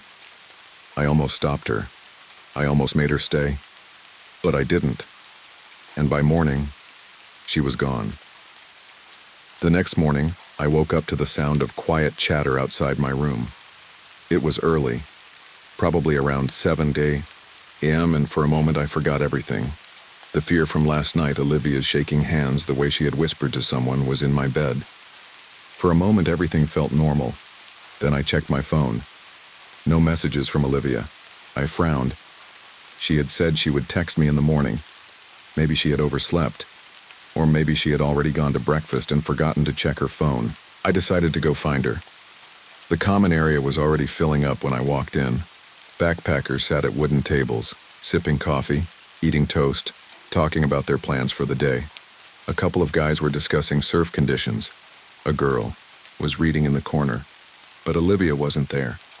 I spotted one of her roommates, the woman with the floral backpack, and walked over. "Hey," I said, forcing a polite smile. "Have you seen Olivia?" The woman looked up, blinking. "No, she wasn't in the room when I woke up." My stomach twisted. "What time was that? Maybe 6? She shrugged. "I just assumed she left early." I tried to stay calm. Olivia had never been a morning person. Even on trips, she needed coffee before she could function. And she definitely wouldn't have left without texting me. Something wasn't right. I went back upstairs, my pulse quickening as I approached room 206, her room. I knocked. No answer. Knocked again. Still nothing. I tried the door. Locked. A nervous energy crept up my spine. Olivia wouldn't just disappear, not without her stuff. I hurried back downstairs to the front desk. The same woman from last night was still there, flipping through a magazine. She barely looked up when I approached. "Hey," I said, trying to keep my voice steady. "My friend Olivia, she was staying in 206. She's not at breakfast and she's not answering her phone. Can you check if she's in her room?" The woman sighed like I was wasting her time. "She probably just went out. She wouldn't leave without telling me." The woman raised an eyebrow. "Maybe she met someone." I clenched my jaw. "Can you just check?" She rolled her eyes and grabbed a key from behind the counter. "Fine." We walked up to 206 together. The woman knocked once, waited half a second, then unlocked the door and pushed it open. The second I stepped inside, my stomach dropped. The room was a mess. Olivia's bed was unmade, sheets tangled, the pillow on the floor. Her bag was half-zipped, some of her clothes spilling out. One of the chairs was knocked over. It looked wrong. Disturbed. The woman didn't seem fazed. "See? Her stuff is still here. She'll be back." I stepped further into the room, my heart pounding. Olivia's phone wasn't on the nightstand. Her sandals, ones she always wore to breakfast, were missing. I turned to her locker. The lock was still on it. If she had gone out, she would have taken her wallet, her room key, but they were still here. She hadn't just left. I turned to the woman. "This isn't normal." She sighed. "Look, maybe she got drunk and spent the night in someone else's room. It happens all the time here." My stomach churned. Olivia wasn't like that, and after what had happened last night, there was no way she would have just left without telling me. Something had happened, and no one seemed to care. I stormed back to the front desk. "There's something wrong," I said firmly. "Her stuff is still there, but she's gone. It looks like there was a struggle." The woman exhaled through her nose, clearly annoyed. "If you're so worried, go check the beach. She probably just went for a walk." I clenched my fists. "Can I see the security cameras?" That made her pause. "There aren't any." That stopped me cold. "No cameras?" I repeated. She shook her head. "This isn't a big hotel, sweetheart. We don't have that kind of setup." A sick feeling crept into my stomach. No cameras meant no proof, no record of Olivia leaving, no way to see who had gone into her room. I tried to keep my voice calm. "Can you at least ask the staff if anyone saw her?" She crossed her arms. "Look, you're making a big deal out of nothing. People come and go all the time. Your friend will show up." I wanted to scream, but arguing wouldn't get me anywhere. I needed to find Olivia myself. I spent the next hour searching the beach, asking other guests if they had seen her. Nothing. I was about to head back when I spotted someone sitting alone near the edge of the hostel's patio. It was him, the guy from Olivia's room, the one who had climbed into her bed. Johann. My heart pounded as I approached. He was smoking a cigarette, watching the waves. When he saw me, he smirked. "Looking for your friend?" I swallowed hard. "Do you know where she is?"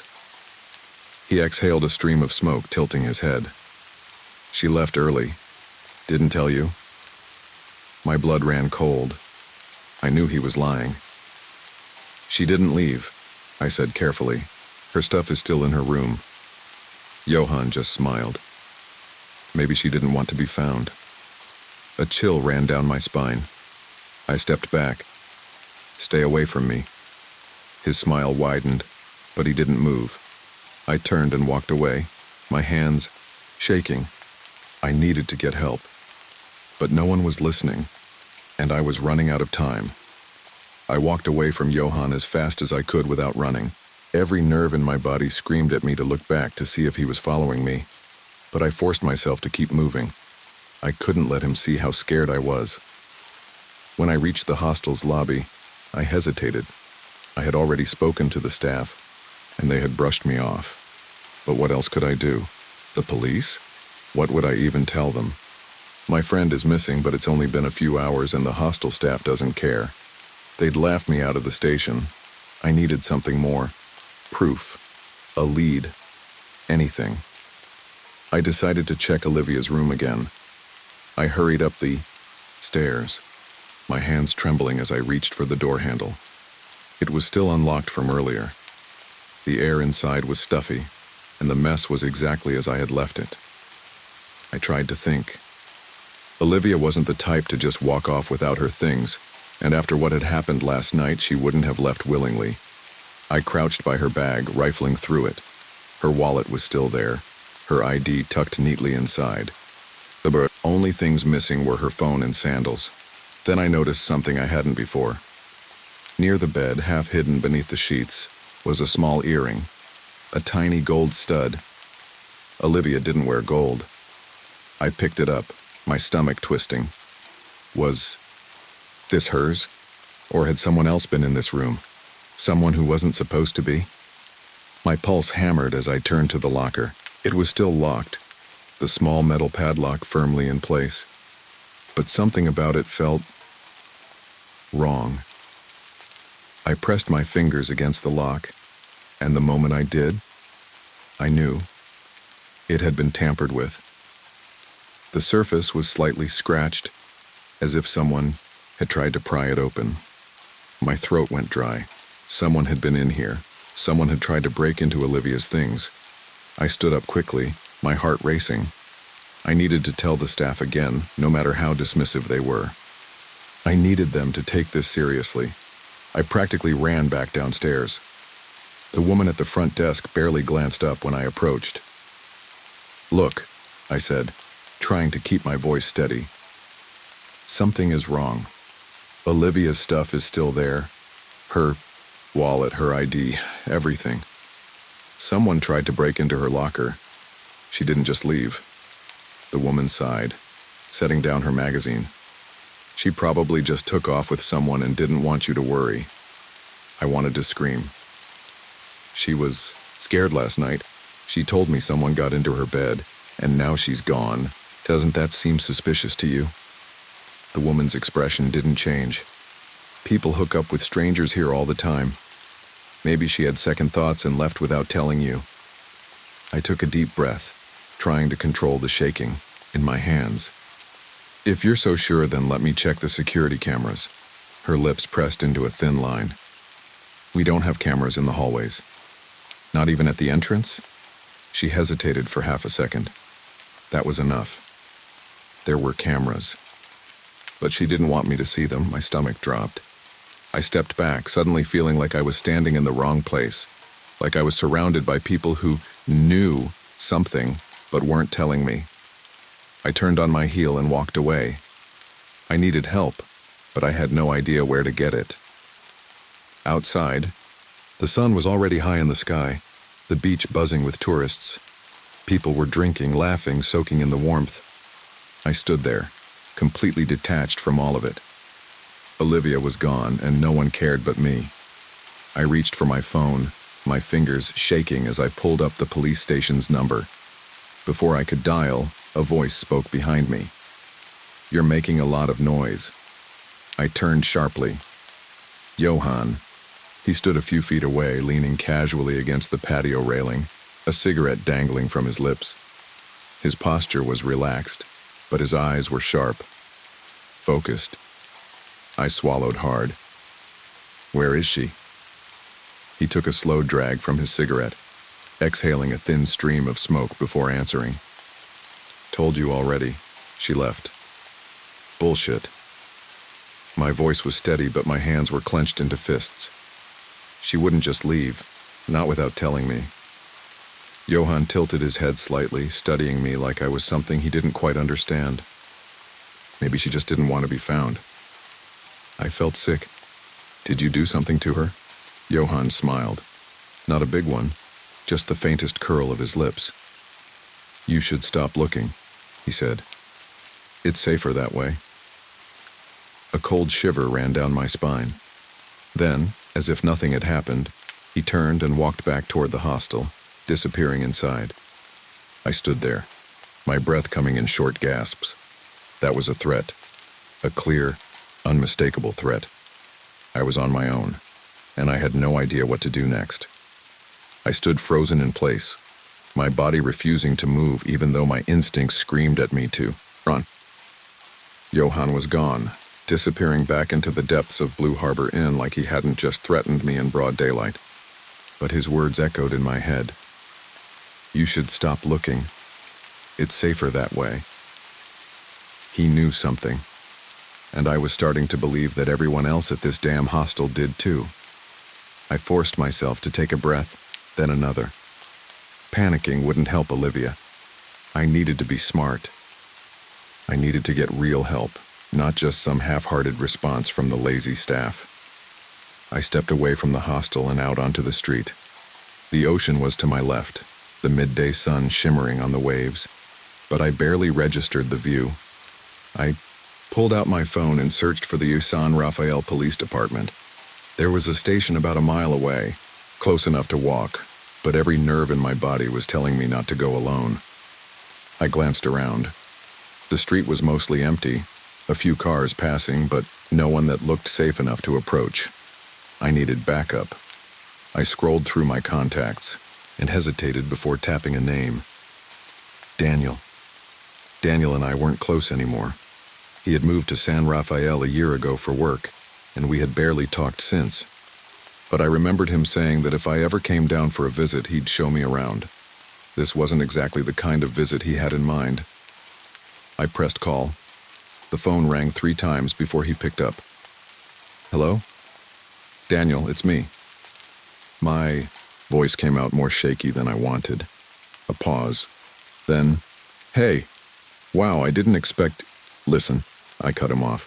"I need your help. I'm at Blue Harbor Inn and something's wrong." That got his attention. His tone shifted immediately. "What do you mean, wrong?" "My friend Olivia is missing. She was scared last night, and now she's just gone. Her stuff is still in her room, but the hostel staff won't help, and there's this guy." I swallowed hard, glancing back at the entrance to make sure no one was listening. He told me to stop looking like it was a warning. Daniel cursed under his breath. "Where are you right now?" "Standing outside the hostel." "Go somewhere public. A cafe, a store, anywhere with people. I'll be there in 10 minutes. I nodded, even though he couldn't see me. "Okay." I hung up and forced myself to move. There was a small convenience store across the street, and I ducked inside, my pulse still hammering. I grabbed a bottle of water from the fridge just to look less suspicious and waited. 10 minutes felt like an hour. Then finally I saw him. Daniel pushed through the glass doors, taller than I remembered, his dark hair a little messier than the last time I saw him. But his face was the same, concerned, serious, someone I knew I could trust.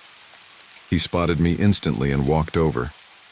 "Okay," Tell me everything. I did. I told him about the night before, the way Olivia had been terrified, how Johan had climbed into her bed. I told him about her missing belongings, the scratches on her locker, the way the hostel staff had shrugged it all off like it didn't matter. And finally, I told him about Johan's warning.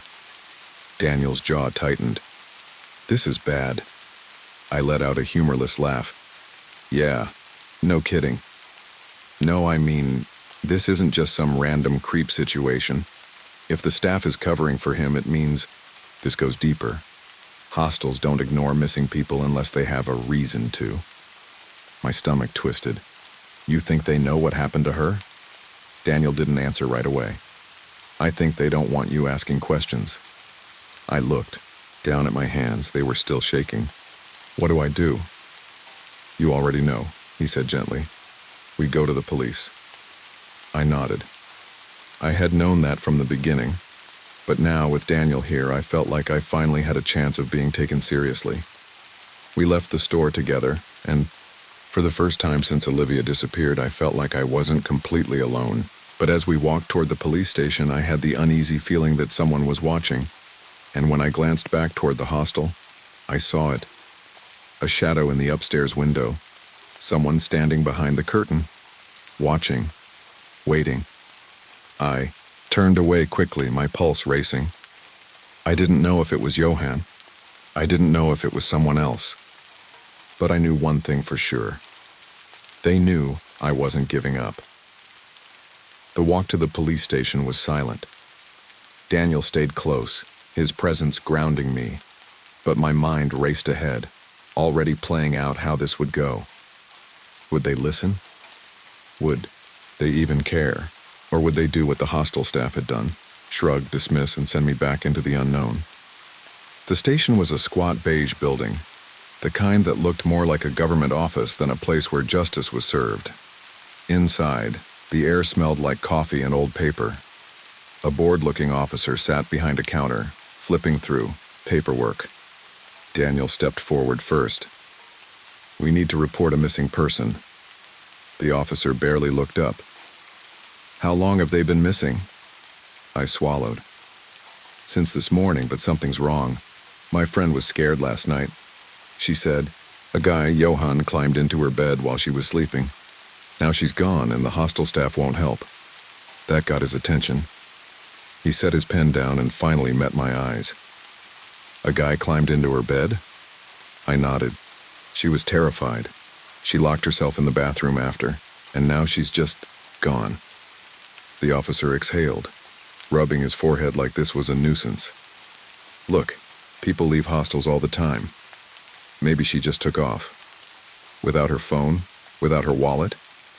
My voice was sharper than I intended. There were scratches on her locker, like someone tried to pry it open. I think something happened to her. Daniel crossed his arms. You can check the hostel's security cameras. The officer hesitated. Then, reluctantly, he pushed a form toward me. Fill this out. We'll open a case. I did, my fingers trembling, as I wrote Olivia's name. But something in his tone made me feel like this was just a formality, that he wasn't going to do anything. I needed another plan. Outside the station, Daniel turned to me. That wasn't enough, was it? No. I clenched my jaw. We need to go back. His brows furrowed. To the hostel? I nodded. If the cops won't do their job, we have to. We need to find Olivia. Ourselves. He exhaled, glancing down the street. If we do this, we need to be careful. If Johan or anyone else is involved, they won't like us snooping. I already knew that. I'd felt it the moment Johan told me to stop looking. But I wasn't stopping. By the time we reached Blue Harbor Inn, the sun was setting. The building looked even more sinister in the fading light. The neon vacancy sign flickered weakly, casting an eerie glow against the pale walls. Daniel and I moved quickly, slipping through the front entrance. The lobby was empty. Where's the front desk guy? I whispered. Daniel didn't answer. We headed toward the hallway where Olivia's room was. My heart pounded as I pushed the door open. The room was just as I'd left it, Her bag still there, her bed unmade. But the window was slightly open now. I hadn't noticed that before. Daniel stepped closer. Someone's been in here. A chill ran through me. We need to find Johan. We crept through the hall, past dimly lit corridors and empty common areas. The whole place felt abandoned. But as we neared the back exit, I heard something. A muffled noise. A voice. Daniel gestured for me to stay quiet. We followed the sound, down a side hallway where a door stood slightly ajar. Inside, Johan sat on a bed talking to someone on the phone. She's still asking questions, he muttered. Told you, I handled it. She won't talk. Daniel and I exchanged a look. Then I stepped forward. Where is she? Johan's head snapped up. For a second he looked startled. Then his face darkened. You need to leave. Not until you tell me where Olivia is, I shot back. He stood, his movement slow, deliberate. She left, like I told you. I didn't believe him. Daniel stepped between us. Who were you just talking to? Johan's jaw twitched. None of your business. Then he moved. Fast. He lunged toward me, but Daniel was quicker. He shoved Johan back, sending him crashing into the bed. I stumbled away, heart hammering. Run, Daniel barked. We sprinted down the hall, my legs burning as we reached the back exit. I slammed through the door, gasping for air. Then, a voice. Weak. Strained. Claire. I froze. Olivia. I turned toward the sound. The storage shed behind the hostel. Daniel followed as I rushed to it, my hands shaking as I tried the handle. Locked. I banged on the door. Olivia? Are you in there? A pause. Then, a choked, yes. Daniel grabbed a nearby brick and smashed the lock. The door swung open, and there she was, curled in the corner, bruised, her clothes torn. She flinched at the light, her eyes wide, with terror. I dropped to my knees. Oh my God. She broke, sobbed, fell into my arms. Daniel stood guard as I held her, rage boiling inside me. Johan did this, and the hostel let him. The police finally took us seriously. Maybe it was Daniel's presence. Maybe it was the fact that Olivia was covered in bruises, trembling as she recounted what happened. Johan was arrested. But I knew he wasn't the only one guilty. The hostel covered for him. They hid her. They let it happen. And worst of all, this wasn't the first time. When the police searched the storage shed, they found something else. Other belongings, other names, other women. Olivia and I left San Rafael the next morning. We didn't talk much. There wasn't much to say. I tried to hold on to the fact that she was safe now, that we got out, that we fought back, but deep down I knew the world wasn't safe. Not really. And I'd never trust a stranger again.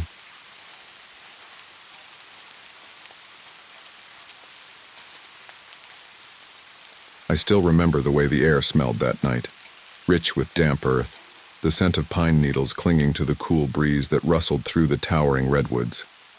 It was supposed to be just another camping trip, a break from the monotony of our small-town lives. Havenwood wasn't a bad place to grow up, but it was the kind of town where nothing ever really happened. So when Liam suggested we venture deeper into the Tall Trees Grove, beyond the usual campgrounds, we all jumped at the chance for something different. Something exciting. Liam had always been the type to chase thrills, the first to jump from the highest rock into the lake, the one who'd dare us to explore abandoned buildings or stay out past curfew. This time, his obsession had taken a more unsettling turn. He'd spent the past week poring over local folklore, diving into the old stories that people usually brushed off as superstition, the legends of the Pukwudgies, the mischievous little tricksters said to lurk in the forest depths, the tales of strange creatures, shapeshifters that could mimic human voices, even human faces. It's just stories, Maya had scoffed as we packed up our gear, stuffing sleeping bags and canned food into our backpacks, meant to keep kids from wandering too far. Ben had been quieter about it, but I could tell something in the stories that unsettled him. His grandmother, a Karuk elder, had warned him about places of ancient power. There are things older than us in those woods, she had told him. Things that don't forget when they've been disturbed. We should have listened.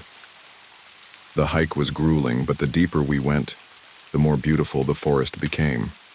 The towering redwoods stretched impossibly high, their bark rough and ancient beneath our fingertips. Sunlight filtered through the canopy in golden beams, and for a while it felt like we had stepped into another world.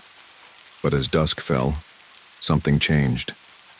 At first it was subtle, the way the usual hum of the forest quieted, the absence of chirping crickets and rustling leaves. The silence crept in slowly, like an unseen presence settling over us. By the time we reached the clearing, an uneasy feeling had settled in my gut, though I couldn't say why. We set up camp, arranging our tents in a loose circle around the fire pit. The flames flickered against the darkness, casting long, dancing shadows against the trunks of the trees. As we sat around the fire, the conversation inevitably turned to the local legends Liam had uncovered. "Have you ever heard about the doppelgangers?" Ben asked, his voice low. Maya rolled her eyes. "Here we go." Ben ignored her. "My grandma told me about them when I was little. She said they can steal your face, your voice. They watch, waiting for the right moment. And if they get close enough, they can take your place." A shiver ran through me, despite the warmth of the fire.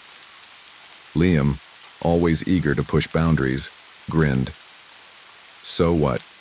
If one of us disappears and comes back, looking the same, we just assume they've been replaced?" Ben didn't smile. "Maybe." That was when Chloe stood up. "I'm gonna go pee," she said, grabbing a flashlight. "Don't let the tree monsters get me." We laughed as she disappeared into the trees. But as the minutes stretched on, that laughter faded, and then we heard her scream. Liam was the first to reach her. She was standing near a massive fallen log, her back to us, staring up at the sky. At first I thought she was just in awe of the stars, but something about the way she stood, completely still, rigid, made my stomach twist. "Chloe?" I called, my voice hesitant. She didn't answer. When she finally turned around, I let out a breath I didn't know I'd been holding. It was her, but something was off. Her face looked too smooth in the firelight, her eyes too empty. "Are you okay?" Liam asked. She nodded, smiled, but the smile was wrong. It stretched just a little too wide. And then we saw it. A second figure stepped out from the darkness behind her. Identical. Same clothes, same messy bun, same blank stretched smile. The fire crackled behind us, and I felt my heartbeat in my throat. The second Chloe moved, jerky, unnatural, like a marionette whose strings had been cut and reattached in the wrong places. Then she spoke, or tried to. The sound that came out wasn't Chloe's voice. It was almost her voice, but distorted, like a recording played at the wrong speed. Liam cursed under his breath. Maya grabbed my arm. "We have to go." None of us hesitated. We ran. The forest was unforgiving. Low-hanging branches tore at our faces. Roots threatened to trip us with every step, but we didn't stop. We could still hear the thing behind us, the thing that looked like Chloe, moving in short, unnatural bursts as if it wasn't used to its own limbs. My lungs burned, but fear kept me moving. We didn't stop running until we saw the road. Ben's old pickup truck sat just where we'd left it, its rusted exterior a more welcome sight than I'd ever imagined. We threw ourselves inside, locking the doors behind us. For a long time, none of us spoke. Then, a soft knock. Just outside, Ben's window, Chloe's voice, her real voice, drifted through the glass. "Guys?" Ben's hands tightened on the wheel. We watched frozen as she stepped out of the tree line. Except we had left Chloe behind. She stared at us, her face unreadable in the dim glow of the headlights. Then, slowly, she smiled. The same stretched, unnatural grin as before. Ben floored the gas pedal. We didn't stop until we were miles away, Havenwood's familiar streets finally appearing around us. None of us spoke that night. None of us slept, and when we finally worked up the courage to call Chloe's parents the next day, we learned something that made my blood run cold. Chloe had come home that night. She had been there, in her bedroom, sound asleep. But we had left her in the woods. None of us spoke about what had happened. Not at first. For the first few days after we left the forest, we avoided each other. Maya stopped responding to texts. Liam, normally the loudest in any room, fell silent. Ben spent most of his time at his grandmother's house, and I just tried to forget. But you don't forget something like that. Not when it doesn't feel finished. Not when every night since that camping trip, I woke up with the feeling that something was watching me from the shadows of my bedroom. Not when Chloe, the real Chloe, started acting strangely. At first it was small things. She didn't seem to remember much from that night, brushing off our questions with a shrug. "Maybe I had too much to drink," she said when Maya finally asked why she had wandered off and just stood there. But we hadn't brought alcohol, and Chloe wasn't the kind of person to just forget something like that. Then there was the way she moved. It was subtle, something you wouldn't notice if you weren't looking for it. She would hesitate before answering simple questions, like she had to think about the response. And sometimes when she smiled, it didn't quite reach her eyes. Ben noticed it too.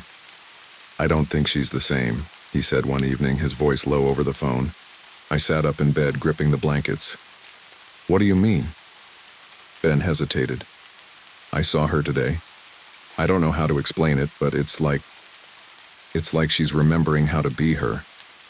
I didn't sleep much that night. The next day I drove to Ben's house. His grandmother, Evelyn, was sitting on the porch when I arrived, rocking slowly in her chair. She gave me a long look. "You came for answers," she said simply. I nodded. She gestured for me to sit. "Tell me everything." So I did. I told her about the stillness in the woods, about Chloe standing there, silent and unmoving, about the thing that looked like her, about the knock on the truck window. Evelyn listened, never interrupting. When I finished, she let out a slow breath. "You shouldn't have gone into those woods," she murmured. A chill ran through me. "Why?" She turned her gaze to the trees lining the edge of her property. "There are places in this world that don't belong to us. The tall trees grove, that's one of them." She picked up a small bundle of dried herbs from the table beside her, rolling them between her fingers. "Your friend, the real one, might have made it out of that forest." She paused, then met my eyes. "But something else might have come with her." My skin prickled. "Like what?" Evelyn didn't answer right away. Instead, she pointed toward the horizon, where the tops of the redwoods swayed in the wind. "The Yurok have always known," she said. "The Karuk, too. Our people have stories of the shapeshifters, of spirits that can wear a human's face. They don't just imitate you." Her voice lowered. "Sometimes, they replace you." I gripped the arms of the chair. "You think that thing is still following her?" Evelyn nodded. "Or maybe..." She looked at me. "Maybe she isn't the one who came back." That thought followed me the whole way home. I tried to ignore it, to push it away, but I couldn't shake, the uneasy feeling curling in my stomach. So I did something reckless. I went to see Chloe. She still lived with her parents in a house just outside town. I hesitated before knocking on the door, my pulse hammering. When she answered, she looked the same as always, and yet something about her eyes made my breath hitch. They weren't wrong. Not exactly. But they weren't right either. "Hey," she said, tilting her head slightly. "What's up?" For a second, I couldn't speak. I just stood there, taking her in, trying to convince myself that this was my friend. Then I forced a smile. "Can we talk?" She hesitated for half a second too long before nodding. "Yeah, sure." She led me inside, and I couldn't shake the sensation that I had just stepped into something I wasn't ready for. We sat in the living room, the afternoon light slanting through the blinds. I forced myself to stay calm, to keep my voice steady. Do you remember that night? I asked. Chloe's lips parted slightly. Which night?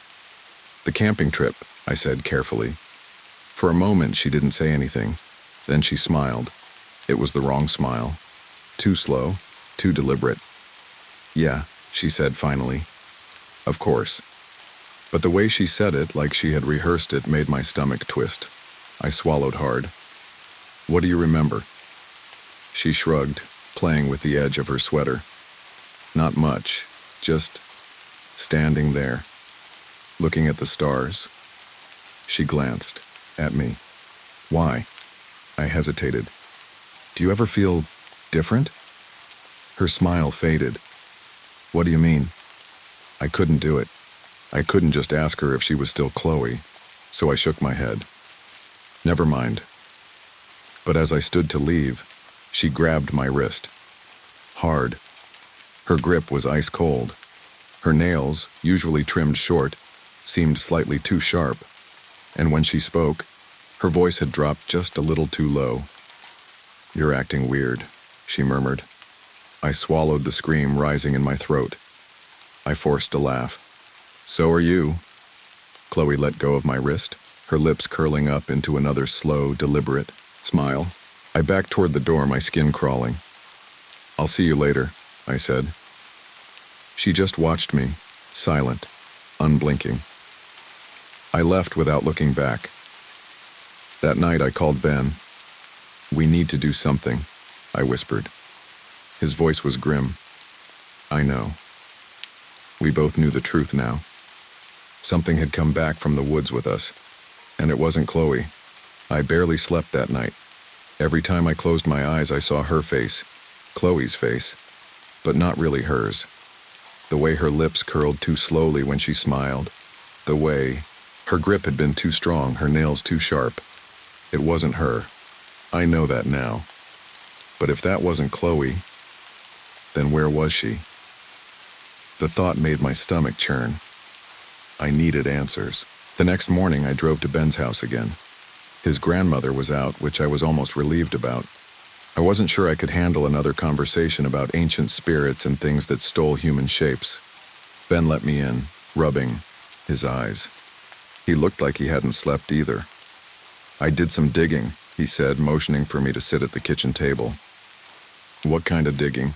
I asked, wrapping my hands around the cup of coffee he set in front of me. He pulled out his laptop, turning the screen toward me. There have been other reports. I frowned, scanning the web page he had pulled up. It was an old, obscure forum post written over a decade ago. Something is wrong with my brother.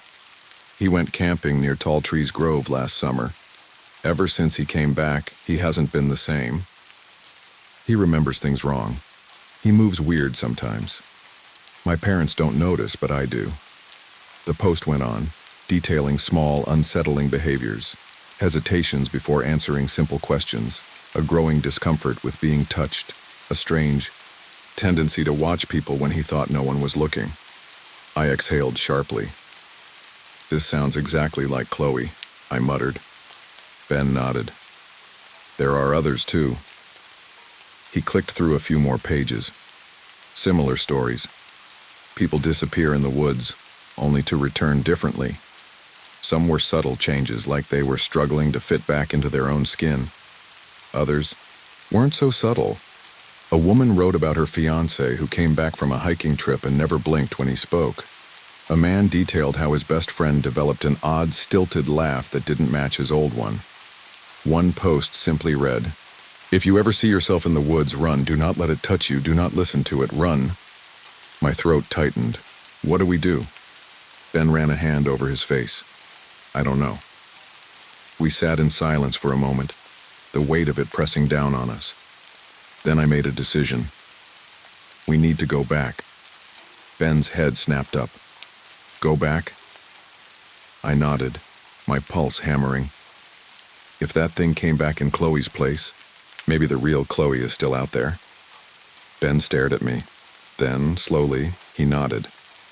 We met Maya and Liam at the diner that afternoon. Both of them looked wary when we explained what we were planning. Maya crossed her arms, shaking her head. This is insane. She's right, Liam muttered, rubbing his temples. We barely made it out last time. What if... He stopped, exhaling. What if we don't come back this time? I swallowed. What if Chloe's still out there? We can't just leave her. Maya's face darkened. You don't even know if that's possible. Ben looked down at his hands.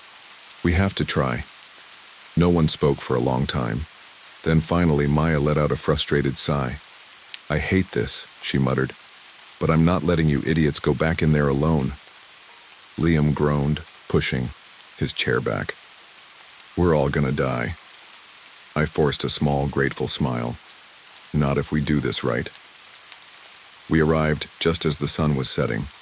The moment we stepped past the tree line, the same unnatural silence settled over the forest. No birds, no insects, just the whisper of the wind through the towering redwoods. My hands shook as I gripped the flashlight. We stick together, I whispered. No one argued.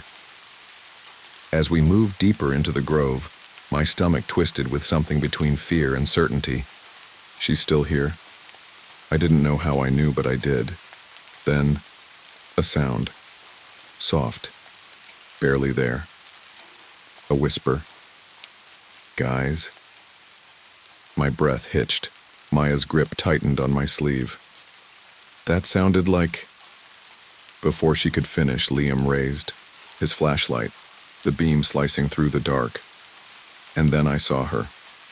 Chloe. The real Chloe.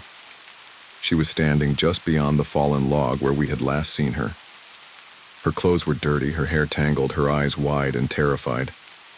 Please, she whispered. It won't let me leave. I took a shaky step forward. Chloe? She nodded frantically. It took me. It kept me here. But it's not me out there. It's something else. The blood drained from my face. And then she looked past me. Terror filled her expression. It knows you're here. I turned and saw her, the other Chloe, standing between the trees, just at the edge of our flashlight beams. She was smiling. And then she moved. Not like a person, like a puppet with its strings suddenly yanked, lurching forward in a series of unnatural jerks. Liam cursed. Maya screamed. And then the thing wearing Chloe's face spoke. You don't belong here, it whispered. Its voice wasn't Chloe's anymore. It was something else, something hollow, something ancient. Chloe let out a sob. You have to get me out. The thing lunged. I grabbed Chloe's wrist and ran. The others followed, crashing through the undergrowth, branches slashing at our skin. Behind us, the sound of something moving too fast, too wrong, echoed through the trees. The truck was close, almost there. Then, a hand grabbed my shoulder, cold, claw-like. I screamed, kicking back. The thing shrieked, a terrible, inhuman sound, and released me. Ben grabbed my arm, yanking me toward the truck. Go, he shouted. We threw ourselves into the vehicle.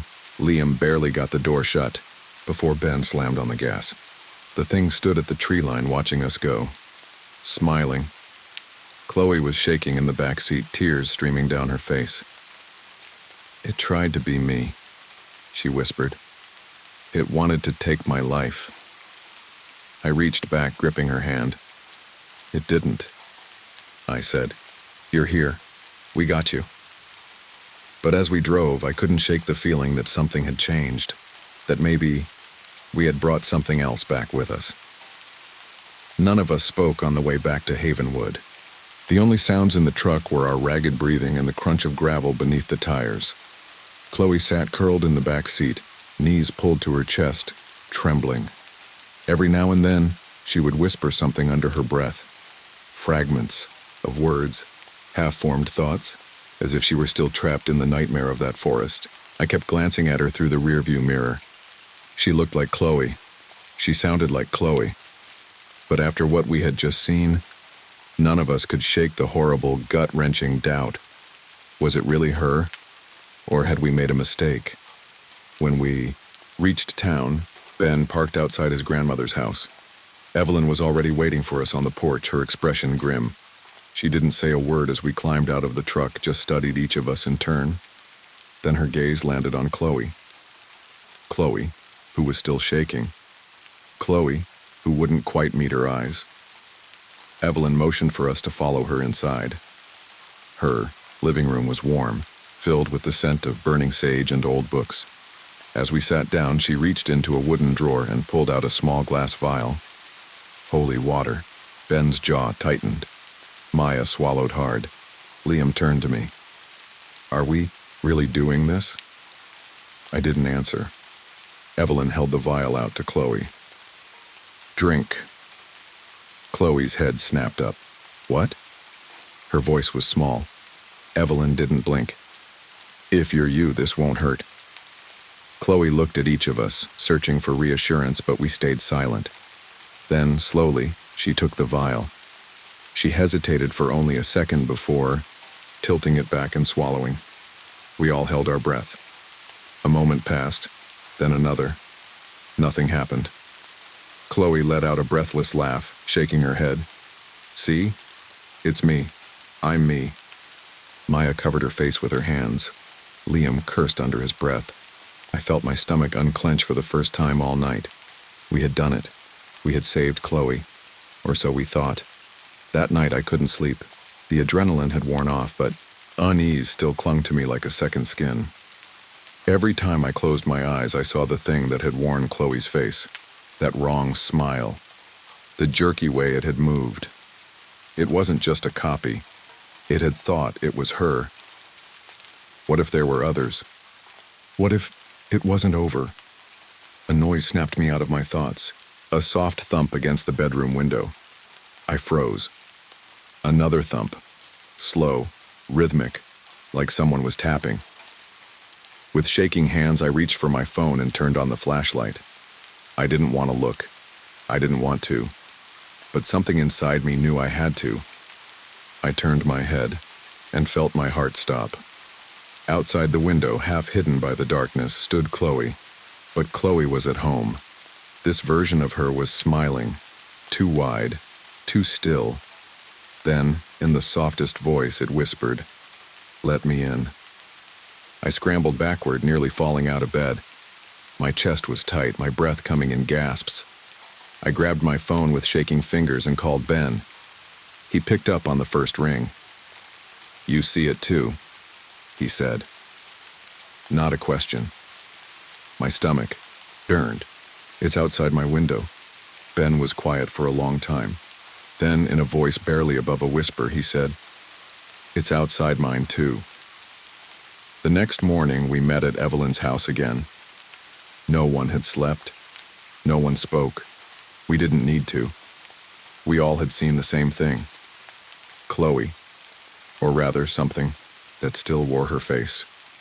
Evelyn set a bundle of sage on the table. "It's not done with you." Liam's hands curled into fists. "What the hell does it want?" Evelyn gave him a hard look. "A place to stay." Maya swallowed. "You mean it's following us?" Evelyn nodded. Ben rubbed his temples. "How do we stop it?" Evelyn didn't hesitate. "You have to go back." A cold silence settled over the room. Maya shook her head violently. "No. No way. We barely made it out last time." Evelyn's voice was calm. "You don't have a choice. It's already here. It will keep coming. The only way to end this is to return to where it started." I looked at Ben. He was pale, his hands clenched into fists. Then I looked at Chloe. She wasn't shaking anymore. She was staring at the table, her expression unreadable. And suddenly, I had the most terrible thought. What if the real Chloe never left the woods? What if the thing we had saved was never really her? I didn't want to go back. Every instinct in my body screamed against it, told me to run, to forget, to pretend that none of this had happened. But there was no running from it. The thing outside my window had made that clear. It wouldn't stop. Not until it got what it wanted. And I still didn't know what that was. But I had a sickening feeling that if we didn't go back, if we didn't end this, whatever this was, one day, it wouldn't just be watching us from the window. One day we'd let it in. Evelyn gave us each a small pouch of dried herbs and whispered something over them before pressing them into our hands. "These will keep you safe," she said. Maya let out a shaky breath. "Safe how?" Evelyn met her eyes. "They won't be able to take your face if you wear them." Silence. None of us had said it out loud, not really, but we all understood what she meant. The things in the woods, the shapeshifters, the doppelgangers, whatever they were, they had a goal. They weren't just imitating us for fun, they wanted to replace us. Ben's hands were shaking as he tucked the pouch into his jacket. "Let's get this over with." The drive was silent. It was the same road we had taken that first night, but it felt different now. The trees looked darker, the air is heavier. The whole forest seemed wrong, like it had been waiting for us to return. We parked at the trailhead. I half expected Chloe, the thing wearing her face, to be waiting for us. But there was nothing. Just the trees, swaying in the cold wind. We started walking. It didn't take long for the silence to settle in. Not the natural kind, where birds and insects quieted for the night. This was deeper. The kind of silence that felt unnatural, like something was holding its breath, like something was watching. Then up ahead, a shape. Ben grabbed my arm, yanking me back before I could take another step. I sucked in a breath. It was me, standing there, just beyond the fallen log where we had found Chloe the first time. It wore my clothes, my face, but it wasn't me. Its posture was too still, its arms hanging limply at its sides, its lips curled up into a slow, deliberate smile. Maya made a choked sound beside me. There were others. A second Ben, a second Maya, a second Liam. They stood in the clearing, all wearing, our faces all smiling. Liam took a step back. "What do we do?" I swallowed. "We keep moving." We didn't run. We didn't speak. We just walked. The copies didn't follow. They just watched. We reached the center of the grove, and there, half hidden in the roots of a massive redwood, was Chloe, the real Chloe. She was pale, her clothes torn, her eyes hollow with exhaustion. She looked up when we approached. "You came back," she whispered. Maya let out a sob and ran to her, wrapping her in a hug. I looked around. The others were still there, still watching, still smiling. And then, in a voice that wasn't mine, the thing wearing my face spoke. "You don't belong here." A shiver crawled up my spine. Evelyn's words echoed in my mind. There are places in this world that don't belong to us. The Tall Trees Grove. That's one of them. I exhaled. "We're leaving." I reached for Chloe's hand. Her fingers were ice cold. She squeezed my hand weakly, her breath shuddering. And then we ran. The copies didn't chase us, but they didn't need to. They knew. They had almost won. By the time we reached the truck, the sky had started to lighten. The first hints of dawn peeked through the trees. Chloe sat between Maya and me, her head resting against my shoulder. She was real. She was her. And yet, as we pulled away from the forest, I glanced in the rearview mirror and saw myself, still standing at the edge of the trees, still smiling, still watching us go. We never spoke of it again. Not really. Chloe spent weeks recovering, and even after, there were things she wouldn't talk about. What she had seen, what had kept her there. All she ever said was, "It wanted me to forget." I don't know what would have happened if we hadn't come back for her. I don't want to know. All I know is that we escaped. But sometimes late, at night, I dream of the Tall Trees Grove, and in those dreams I see my copy, still waiting, still smiling, still hoping that one day I'll come back and let it in.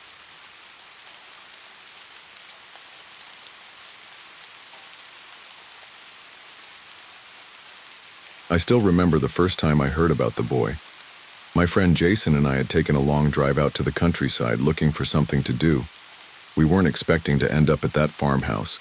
It was an old, weathered structure, barely, standing against time. The wood was warped, the windows streaked with dirt, and the surrounding fields seemed to stretch forever. The place looked abandoned, but it wasn't. An old man lived there, someone Jason claimed he had met a few times. When we knocked, he answered almost immediately, as if he had been waiting for someone. His face was lined with years of sun and hardship, his eyes holding stories too heavy to share. He didn't ask why we were there, he simply invited us in. Inside, the air smelled of aged wood, tobacco, and something faintly metallic. We sat around his dimly lit kitchen, sipping on the strong coffee he offered. That's when Jason brought it up, the rumors about the boy. The old man's expression darkened. He leaned back in his chair, rubbing a hand over his stubbled chin. "You shouldn't have come here asking about him," he muttered. Jason and I exchanged a glance, but said nothing, waiting for him to continue. After a long pause, the old man sighed. "He was just a kid, no older than 10. Folks around here say he was killed a few years back, right in these fields. Some claim it was an accident, others say it was something worse. No one really knows. But ever since then, people hear things, see things." He stared into his coffee, like it held the answers. "Crying mostly.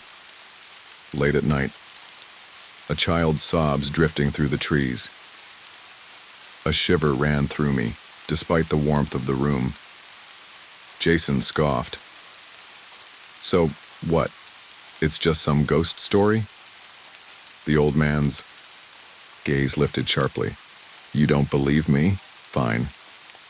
But I'll tell you this, if you ever see him, if you ever hear that crying, you turn around and leave.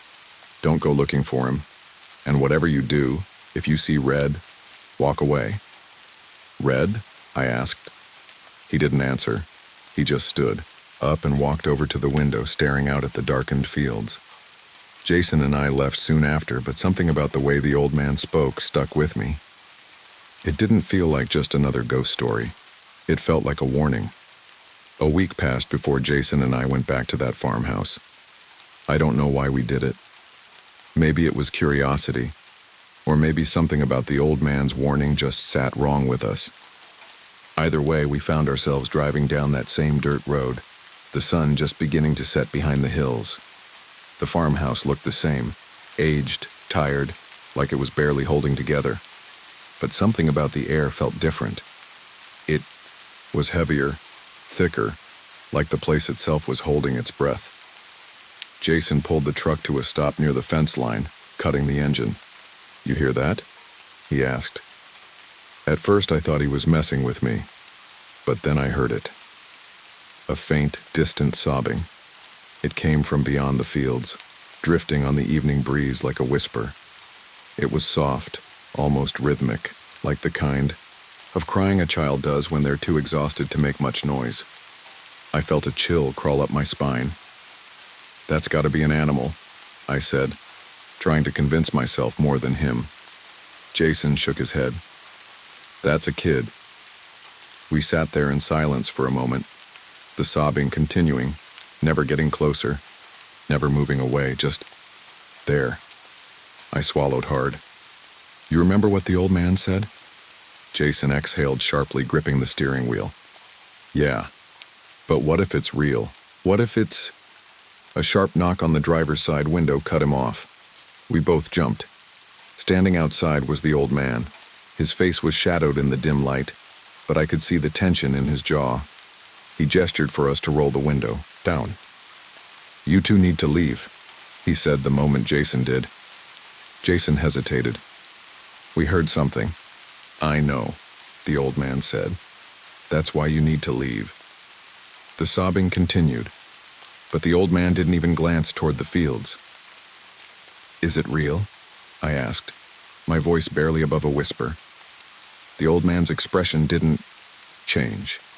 "Doesn't matter. What matters is you don't go looking." Jason frowned. "But what if—" The old man cut him off. That's not a kid. Silence settled over us like a weight.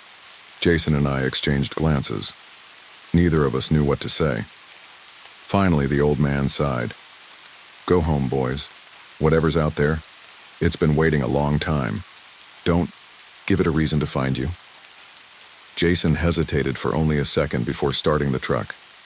As we pulled away, I made the mistake of looking back at the fields. For just a moment through the tall grass, I thought I saw something.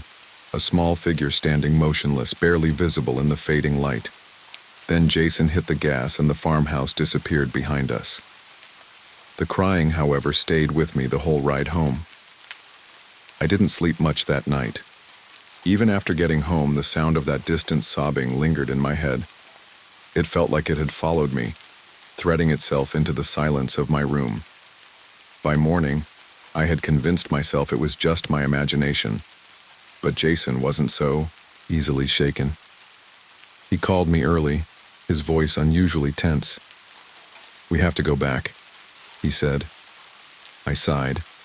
Come on, man. You heard the old guy. He practically begged us to leave it alone. Jason hesitated. I know. But what if we're missing something? What if something is actually out there? I should have told him no, should have shut it down right then and there. But a part of me was just as curious. So that night we drove back. The farmhouse was even darker than before, the sky covered in thick clouds that blocked out the stars. The moment we stepped out of the truck, I felt it. A weight in the air pressing down on my chest. We didn't speak as we walked past the fields, moving toward the source of the crying we had heard the night before. But this time, there was only silence. Then Jason stopped. Do you see that? He whispered. I followed his gaze. Just beyond, the fence half hidden in the tall grass, stood a boy. He was small, maybe 7 or 8 years old, wearing a red shirt that stood out against the dark field. His head was slightly tilted, his face obscured by the shadows. He wasn't moving, just standing there staring at us. My throat went dry. Hey, kid, you okay? No response. Jason took a slow step forward. Where are your parents? The boy didn't move. Something about the way he stood made my skin crawl, like he wasn't supposed to be there, like he wasn't real. Then without a sound, he started walking. Not toward us, but deeper into the field, disappearing into the grass as if he were never there. Jason and I exchanged a glance. Neither of us wanted to follow him, but neither of us wanted to leave without answers. So we stepped over the fence and walked after him. The deeper we went, the colder the air became. I could hear Jason breathing heavily beside me, but neither of us spoke. Then we saw it. A small clearing in the grass, and in the center of it, a single child-sized grave. The soil was disturbed, like someone had dug it up and covered it again recently. My stomach twisted. Jason exhaled sharply. This isn't right. Then from behind us came the sound of footsteps. Slow, unsteady, and a whisper. Why did you come back? We spun around. The boy was standing just a few feet away now, but his face was covered in blood, and he was smiling. Couldn't move. The boy's face was pale, almost gray under the moonlight. The blood smeared across his cheeks and down his chin looked fresh, glistening in the dark. But the worst part was his smile. It wasn't a child's smile. It was something else. Something hollow. Something that didn't belong on a human face. Jason grabbed my arm. We need to go, he whispered, voice shaking. But my feet were frozen. The boy just stood there staring, his head tilted slightly, the way kids do when they don't understand something.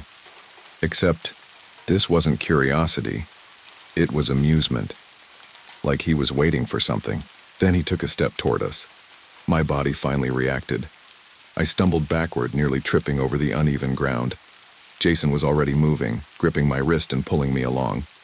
Go, go, go. We tore through the field, the tall grass, slapping against our legs. The wind had picked up, howling around us, but I swore I could hear footsteps behind us. Small, unhurried steps, following. Then, from somewhere in the distance, I heard it again. The crying.